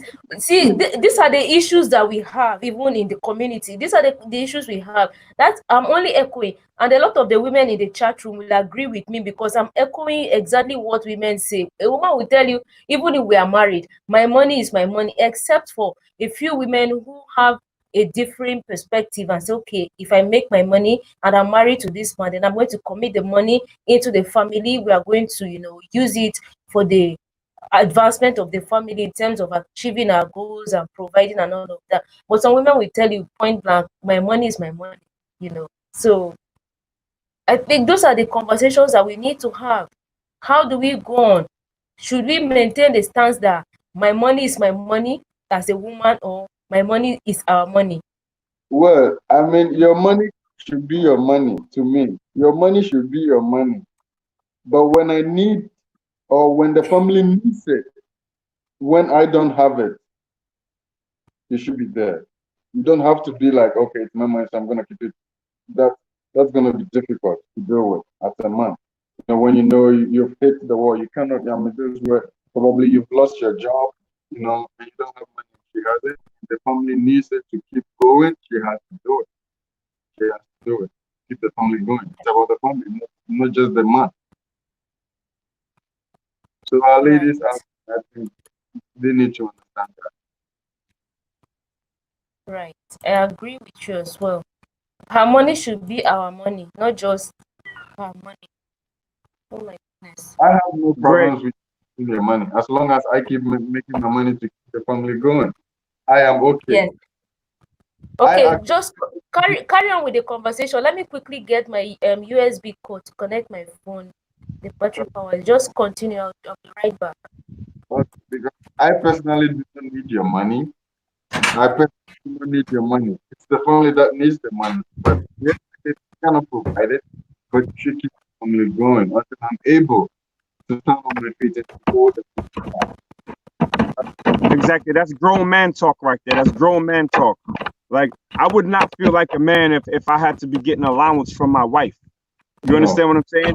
But if I come up short or if I lose my job, you know, then she can obviously help pitch in. You know, but not that she has to be the one that you know, that has to give me money to buy sodas and no, that doesn't make any sense. It doesn't make any sense at all. And and there's a lot of men that live like that nowadays.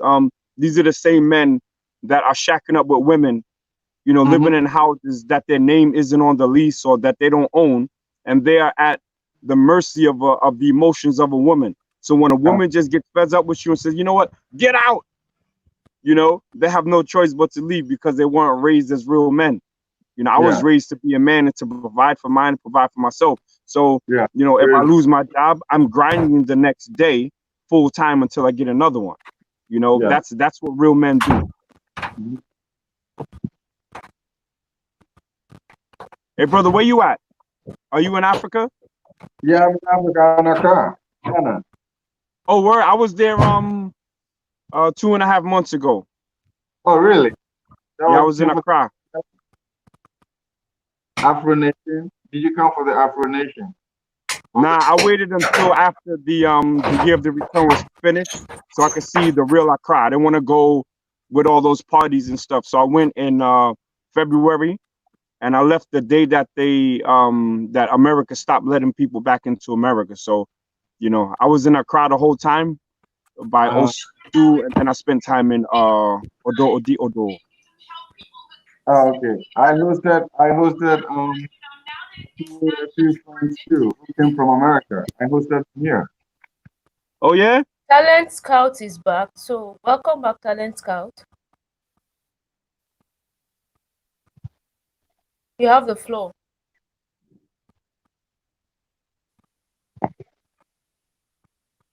Talent Scout, can you hear me?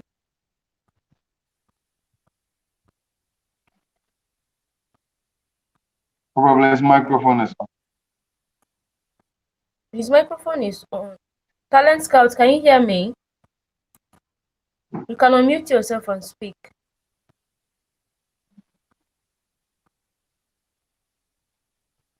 Okay, someone asked a question.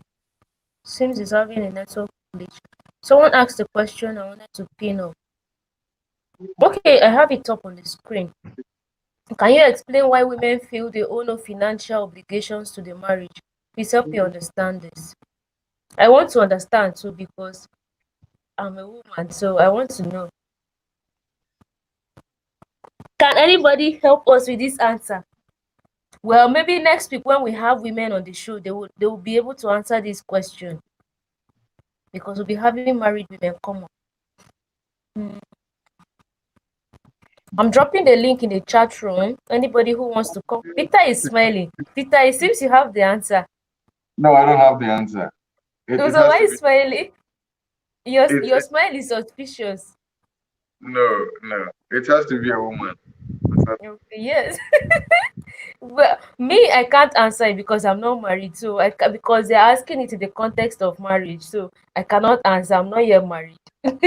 If the question was an open question, I will probably attempt to answer it. But Pascal, just keep it in the parking lot. Next week, when we have women's turn, they will probably answer this question for you. Okay, Pascal is saying something.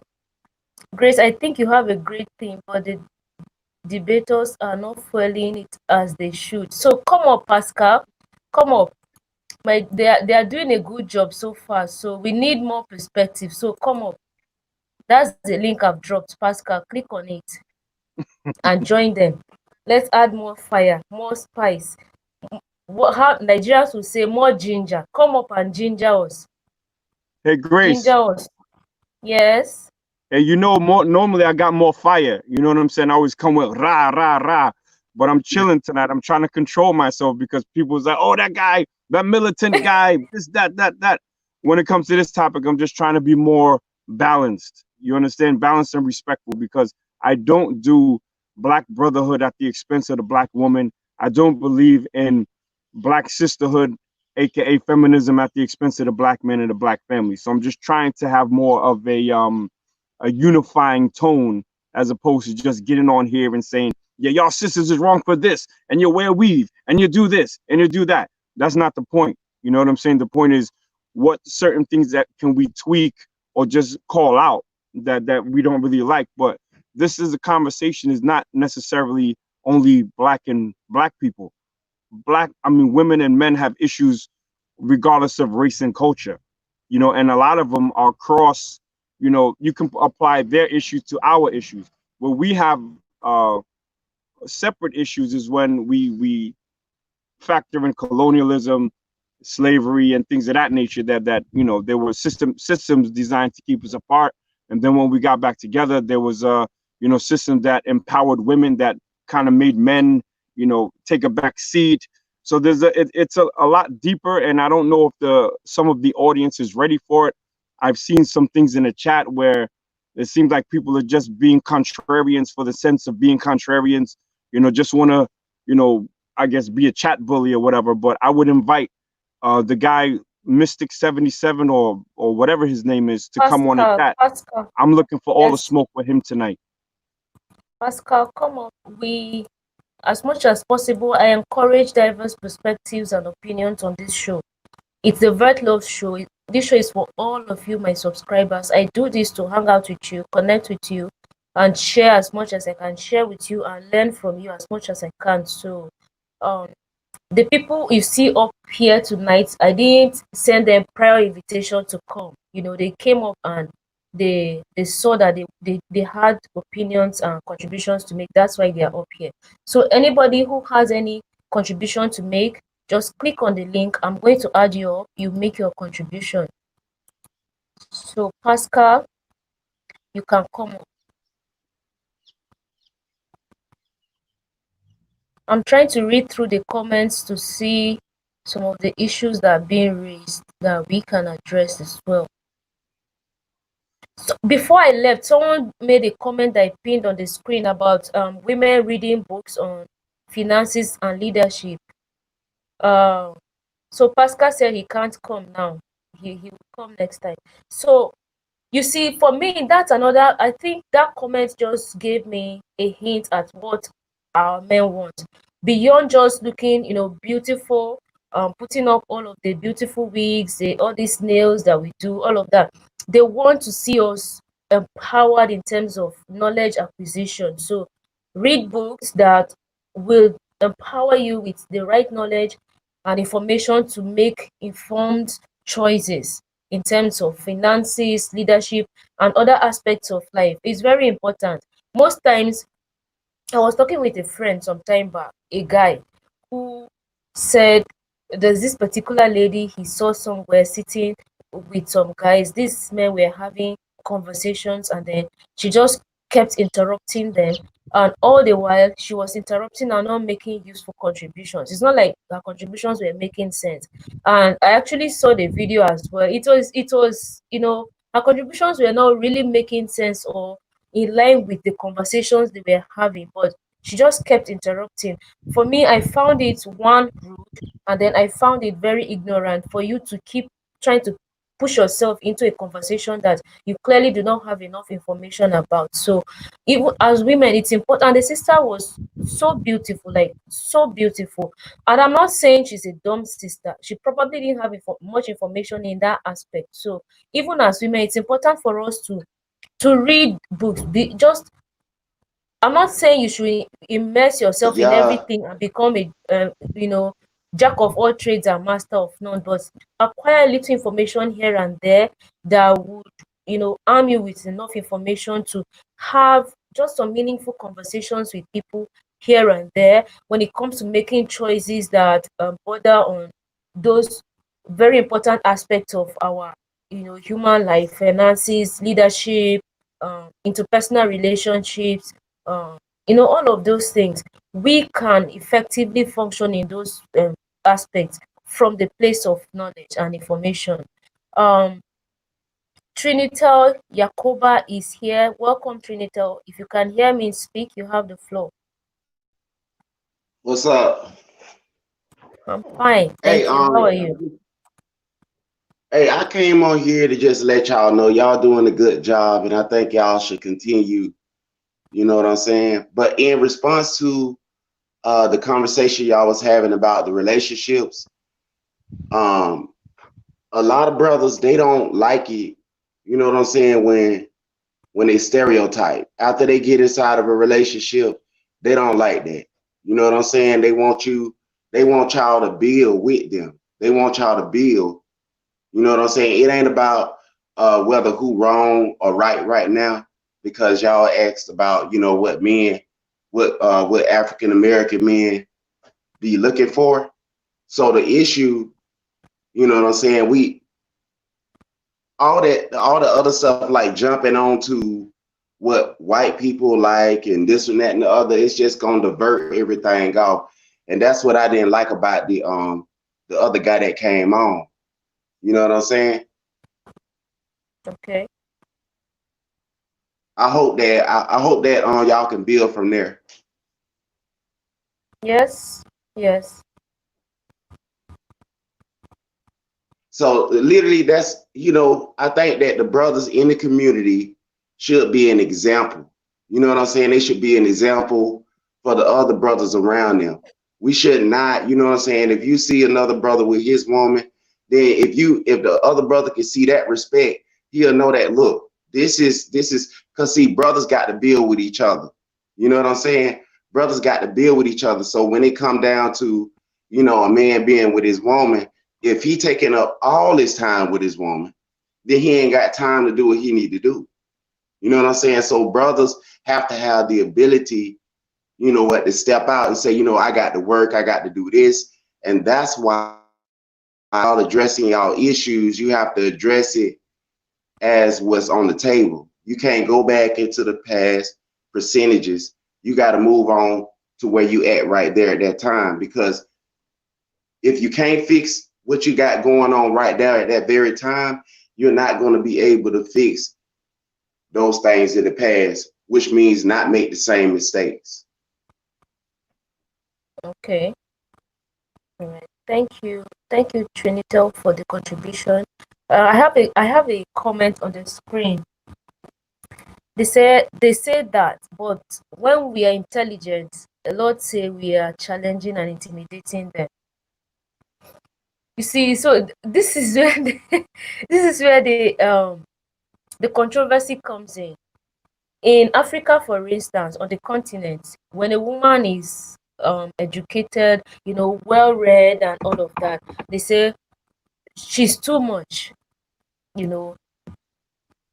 A bit of that is changing now, but before now, they would say, you shouldn't go to school too much. And go to school means acquire education. Go to school is like an African expression. Say, don't go to school too much. You will not find a man to marry you. But that's where Eunice's point comes in. They study, want women who black women who are educated, independent and all of that. But then when you are that, they say you are intimidating and challenging. So how then do we strike a balance? Do we need to bend in order to find acceptance, or do we need men who are more understanding? You got that, bro? And I'm gonna let you rock, man. When I get going, I don't be stopping. So I'm gonna let you rock, brother. All right. Well, I don't think it's nothing wrong with females going to school and getting their education. I don't feel like it's wrong. That's why I don't like when people, you know what I'm saying, when they doing something like they doing the nail salon or something, and they feel like, oh, we make it too much. You know how people on the outside, they like to come in with that churchianity stuff and be like, y'all making too much money, this and that and the other. I think that anybody that's in business, which is she talking about business side, anybody that's in business, especially when y'all working together as a family, that y'all should go and pursue it and get as much that y'all can get done. That's called a person that is what's the word? Successful. That's all that is. That's just somebody that's pursuing success. I don't think that if you're gonna open up something that you should seek to get less, you should seek to get all that you can get out of what you put your labor into. And with the man, I don't think that he should just sit back and not do nothing. I think that he need to put in the effort. I'm talking about because he the man, put in the effort. You say, you know what, I got some things I need to do, and I can't worry about whether if my woman want to do it or not. I have to make that step, and I have to do it myself. I can't worry about how much money my wife making. I need to get on the grind and make what I need to make. And whatever she making, and she making more, then I need to pat on her back and tell her to do some more. You can do it. You got it. But I'm not finna sit there and depend on her success and just sit back and chill. So a lot of times, a lot of females may be with a man that's like that. And I think that it'd be better if you go and talk to him personally and figure out why you feel like that. Because a lot of men feel like they know you. And it's the women validation a lot of times that'll pick him up. Okay, thank you. Grace, can I jump on that topic real quick after Yes, my brother? please. Yes, All right, please. so a real man is not intimidated by an educated woman. Okay, my wife is, and yeah, everybody's gonna say their wife is this and their wife is that, right? My wife is one of the strongest women I've ever seen after my mother. Okay, that is exactly who I need to build a family with. So whenever she wants to do something, I support. Even when she doesn't, when she has an idea that may not be successful, it's my job as a man to say, look, honey, why don't you tweak it this way and why don't you tweak it that way? We have to play off of each other. But any man that's intimidated by a woman that makes money and not inspired by that woman to get money is not a real man, in my opinion. You understand what I'm saying? My wife chose me because of the fact that I'm a go-getter. My wife chose me because of the fact that she can learn stuff from me and I can learn stuff from her. But me being the head of the family, I have to be the one that when something goes down, everybody can look to Papa and say, what are we doing? And I can have the answer. If something goes down and everybody's looking at Mama and including me, then I'm not worth being able to call myself the head of the family. So that's all I want to add on that. All right. So I can see the reactions from the comment section. The men here are saying they are not intimidated by their Black women who are educated. They love. I love educated women. I love to talk with them. And the other person says he doesn't run away from educated women who are entrepreneurial. He loves them. So basically, I think adding to your comments here, it's okay for us, Eunice, to accept that our men love us educated and high achievers, because that also inspires them to up their game and to do more in order to maintain their position as the heads of the family and as the providers. I mean, that's what we want, to inspire each other. Talent Scout is back. If you can hear me, Talent Scout, your mic is unmuted. Go on and speak. Can you hear me now? Yes, I can. Okay, great. Yeah, to comment on the topic of I just harken back to the fact that it's like a team sport. Like relationships are always like a team sport. The man does his part and the woman does her part. I feel like it's two different people with two different skill sets. There's things that can be brought to the table that make everybody, make the team win. So at the end of the day, that's kind of like my philosophy. My philosophy is that it's two different people with two different skill sets that bring those skill sets to the table, and the team wins that way. Okay. I agree with you, the teamwork, and that means, teamwork a teamwork requires that you all bring your skills and your resources to bear to achieve the common good. So basically it's pulling your resources together. I'm laughing because there's a comment on the screen here. Just okay, as for educated women, I don't mind them as a friend, but as a wife, well, I'm more patriarchal and traditional. So you see, I like this brother because he's honest. For Archibald, Paul, would you like to come up and speak? Would you like to come up, Paul? Let me drop the link. You see, so for Paul, if you're too educated, he would like you just as a friend, nothing more. If it goes Sis, can I beyond that, comment on Paul Archibald's comment? yes, please. Thank you. I can understand the brother's point, although I don't agree with it. I respect where he's coming from. My train of thought is that I am also, I believe in a patriarchal system. However, my job is to, if I can, empower my wife so that if something happens to me, that she will not be dependent on another man to take my place. She can use the skills that she's learned or the systems that I've set in place for my family so that she can take the lead and not have to be dependent on another patriarch, because the other patriarch may be toxic or whatever. So a real man, and I'm not saying that the brother's not a real man, but a real man's job is to lead and to set the example and then teach their wife. I can cook a fish all day, but if I teach her how to catch fish and cook it herself, then I've done my job as a man. Yeah, that's right. I've seen several times in Africa where a man would marry a woman who was not educated, but we train the woman through school from whatever level she stopped at to sometimes even the university level, and just giving the same reason that you've given, that they should be empowered enough to be able to stand even when eventually something happened and they are no longer there. They should be able to care for the children and the family, and not have to suffer or to depend on others. So I like your reason as well. Having an educated woman should be something you consider as a plus to you. Like we were talking about, Talent Scout talked about being a team. So the more skill, the better for the team.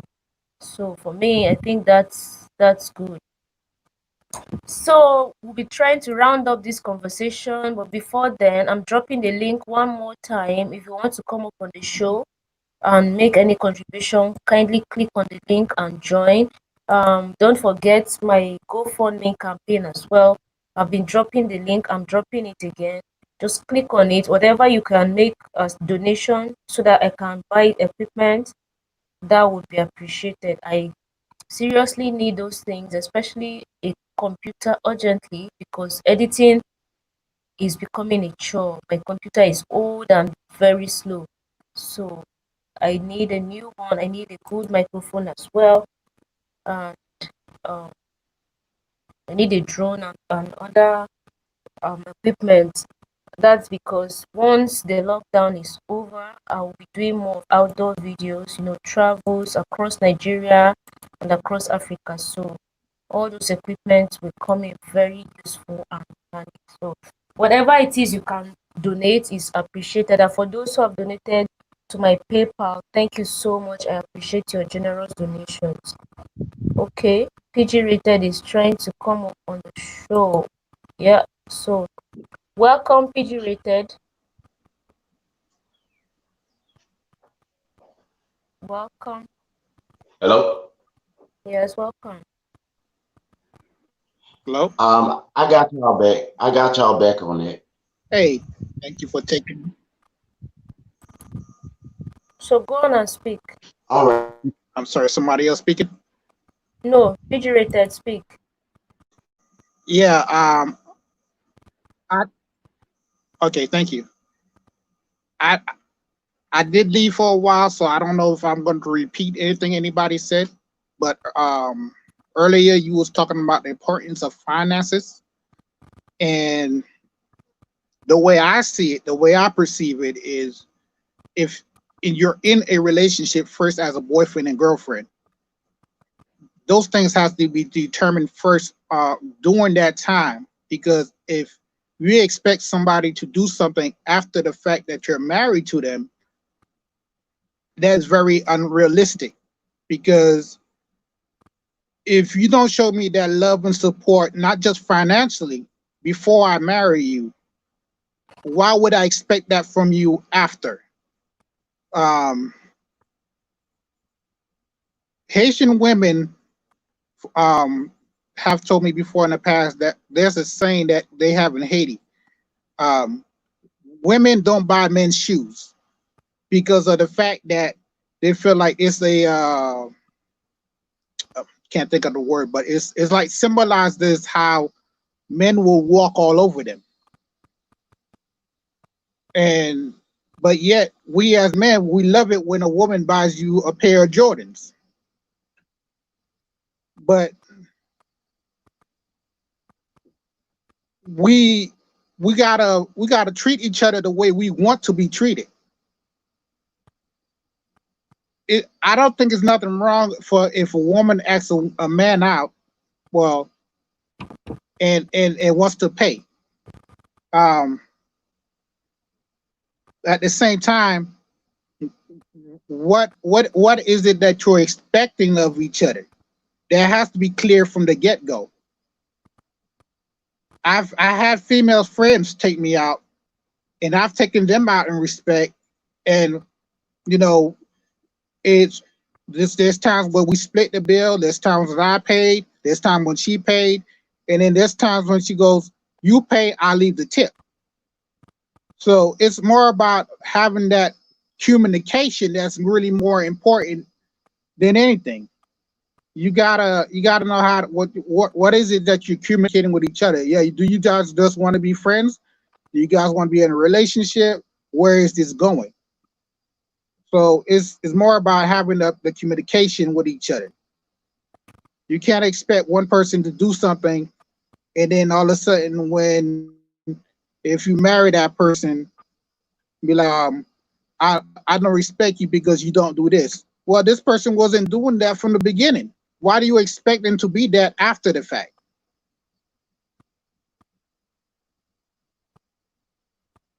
Okay. Thank you. So it's about establishing those roles and managing expectations, right? During the relationship, even before you get into marriage. So it's important conversation to have. Now, Yes. Trinitel, you want to say something? Hey, also as well, is that what I notice with a lot of relationships is when people get together, like what the other dude was saying, but I'm not going I'm not finna do all that what he was doing, because I ain't trying to get that work, bro. But what I wanted to say is that when you looking for a woman, a lot of brothers, they need to be, I know this is about what women want, but a lot of brothers, we need to make sure that we ain't getting with somebody that's just trying to get a trick. So if you're gonna get with somebody, make sure that woman is not just gonna be there for you financially and you be there for her financially, but that woman, her mindset is not about getting the bag over the success of y'all marriage. Because if you ain't getting along in your marriage, it ain't gonna work anyway. I don't care how much money you make. It's a lot of rappers, it's a lot of singers, it's a lot of movie stars. They got all this money and their relationship is going down the drain because they got money, but they don't have no companionship in a relationship. So a lot of times when we looking at the super fluid things, like money and all that, that's the reason why a lot of these relationships ain't working, because a lot of us got our morals in the wrong place. You know what I'm saying? Just like I'm not gonna keep begging America for no reparations when it's been 400 years and we still over here in captivity. So with the other thing what the man was saying about the police, I do not like the police. I don't call the police. I can't stand them. And so we need to have that mindset where we're not going to be asking the government to do everything for us. Whatever we get If the government help you with this and that, or other, with a loan or whatnot, use that for your family. You know what I'm saying? And so, like what he was saying, with the brother, what they say, brother with the hat. What we need to do is that we as brothers, we need to learn how to be commercialized with each other. We need to, you know what I'm saying? Because if it's a statistic that the sisters or people from other races gonna buy our products before anybody else will, then that means that we as the brothers, in order for the sisters to get what they want, in order for us not to be like what the other sister was saying, and she had a point, for us to be looking down on our woman because she being successful, then we need to learn how to be more supportive to one another. Because if we support one another, like if my brother right there, he got a hat on, right? 50 degrees. So if you selling hats and the brother over there, what's up? It's 50 deep. I'll explain later, but I didn't mean to cut you, brother. Keep going. So if you selling hats over here, I'm selling shoes over there.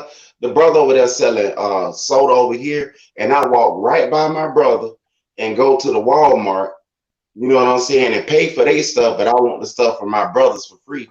And then when I come home, I wonder why I'm getting karma.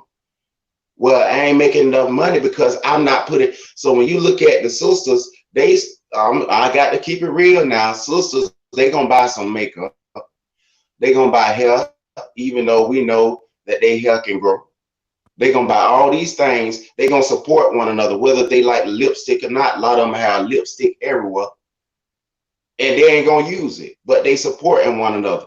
T-shirts, all that. So that's what I think we need to do if we want to. A lot of the brothers say, "Well, my business ain't taking off and this and that and the other," then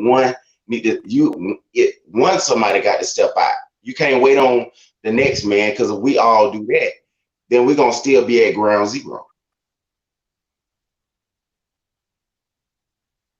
Okay. All right. Thank you for your contribution, Trinitel. Yeah, it's about being supportive of one another. Yeah. So, now, Mizzy, you wanted to add something before we round up? Yes, sister, I want to add something. Thank you. Look, let me explain my hat, 50 deep, right? Anytime you see me get on, I'm going to have my 50 deep hat, but I do have more clothing. You mostly see me dressed in black or some sort of variation of that. 50 Deep is a group that I created to stand up against anti-black racism here in the Netherlands. The reason why I had to create it is because black women were standing on the front lines and the black men were absent. I attended my first rally/protest against a black racist caricature named Black Pete. There's white people running around here in blackface, and it was only black women out there with that fire.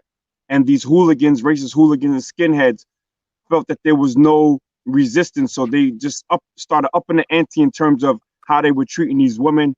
So I just started reaching out to brothers who were like-minded, militant like I am, but also moving with discipline, unity, and strength to stand up to support these sisters. So that's what 50 Deep is. These hats can't be purchased. They can only be earned by the people who stand on the front line to support our community. Now, thank you, brother. In the chat, I see a lot of people who are mentioning ADOS. We're talking about relationships between black men and black women, and they're like, ADOS, ADOS, ADOS.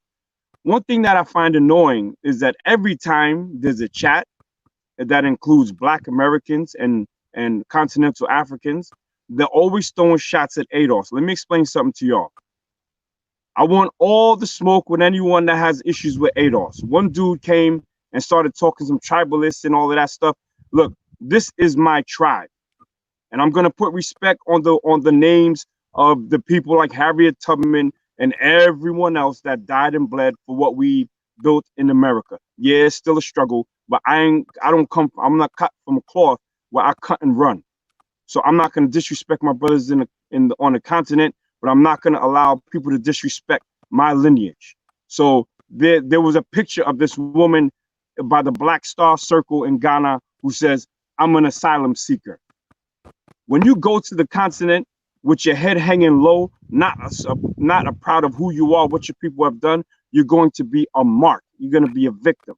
So all y'all people talking at ADOS this and ADOS that, You know what I'm saying? Do some research on what my people did, and always move from a point of strength. So I think, sister, one day we should have an ADOS conversation and this and that, because what I saw a lot in Ghana was a lot of broke ass hoteps. You feel me? Dudes that ran to Africa with no money because they wasn't getting no money in America, because they leaving racism in America to go for Africa. You know what they traded it for? They traded racism against white people for racism from Lebanese, Indian, and Chinese in Africa. So that's what I wanted to say. Other than that, I appreciate your time, sister. And anytime you need me, I'll say peace to the chat. If you want me to come on, I'll come on, but I don't just come on uninvited. So peace and black power to everybody. All right. Thank you. Before you go, talk about your channel. Oh, wow. Look at that. Wow. Thank you, sis. So I have a channel. It's not monetized. I put my thoughts on video sometimes.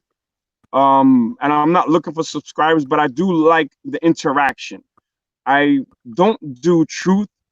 I don't do positivity and unity at the expense of truth. So I give it to you raw with facts. Some of my facts are not popular with people.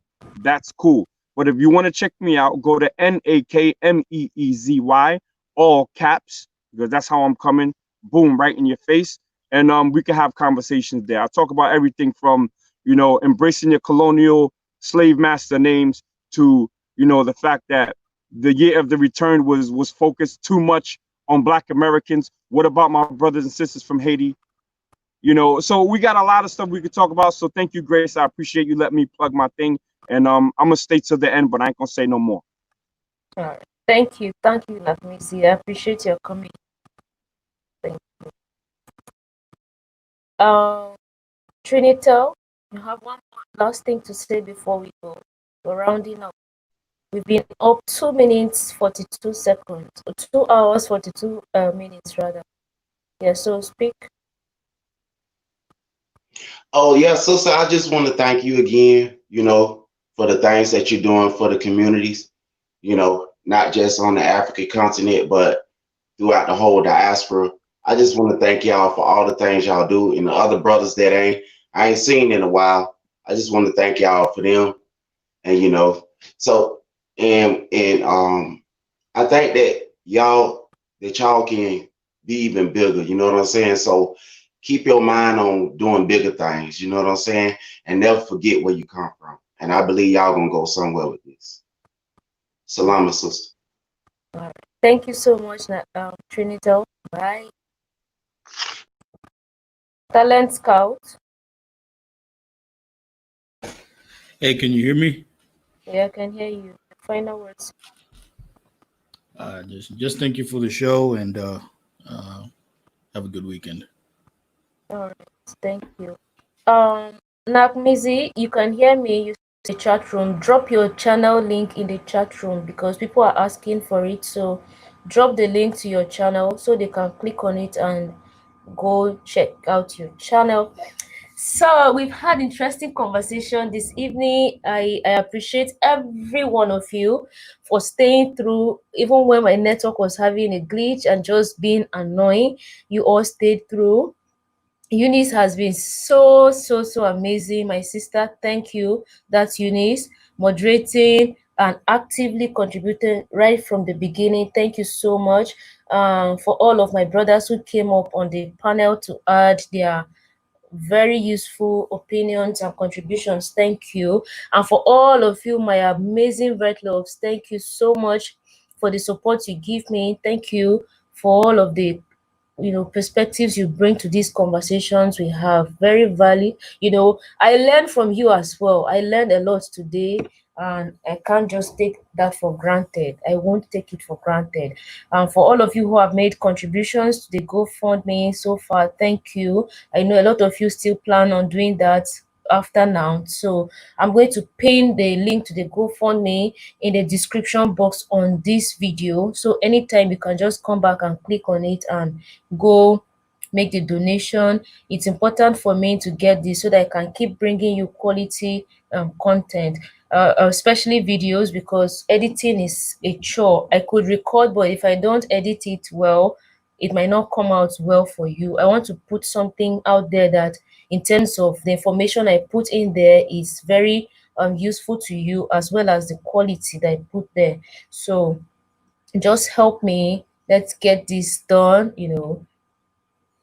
Let's get these computers and other equipment that I want to get, so that post COVID-19, when I'm out there, I'll be able to bring you quality videos from across Nigeria and across Africa, because that's the plan, right? So the link is on the screen. Again, you can click on it and join. I have videos lined up for you this week. Very interesting videos, I must say. You know, just a lot of things. I was editing. I just shot one, like this top. I shot one that I was working on before I came up on this show. So as soon as I'm done, I'm going to go back and start editing, you know, just so that I can bring you videos this week. Just share, like I always say, all of the videos that are on my channel that are your favorite, share them on your social media, everywhere.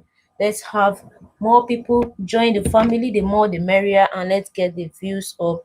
I appreciate you all so much. Thank you. The diaspora channel, yes, the diaspora channel is here as well. She's my sister. I know they're warming up for next week. It's going to be very interesting. Go check out our channel as well. The diaspora channel, kindly drop your link in the chat room as well. The diaspora channel, if you can hear me.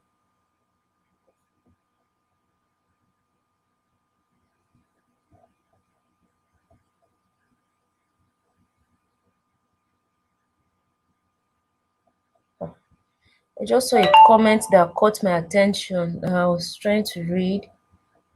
So drop your link, the diaspora channel, before we go. So thank you all so much. I appreciate you. Jehu B. Jehu has been all the way. Thank you so much, Jehu. Jehu is my friend, and he shares a lot with me on Instagram. By the way, if you're not following me on Instagram, I am on Instagram as well, Virtue Grace. So go ahead and subscribe or follow me on Instagram, and I do well to follow back as well. Just let's connect beyond YouTube, because I'm quite active on Instagram as well. I post stuff there that sometimes I can't post on YouTube. So connect with me on Instagram as well. Let's connect.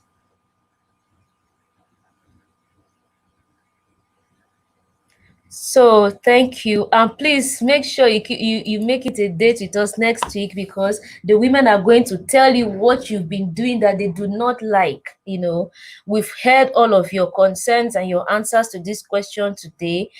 Personally, I've taken a lot.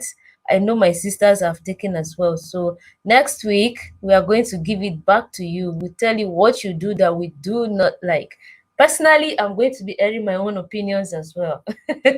So it's going to be interesting. I bet you can tell.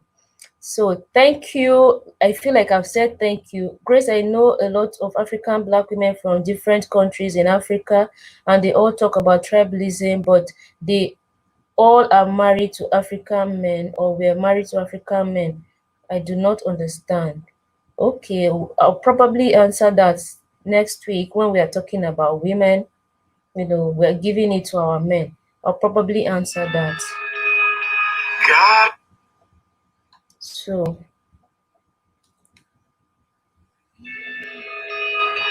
God of creation.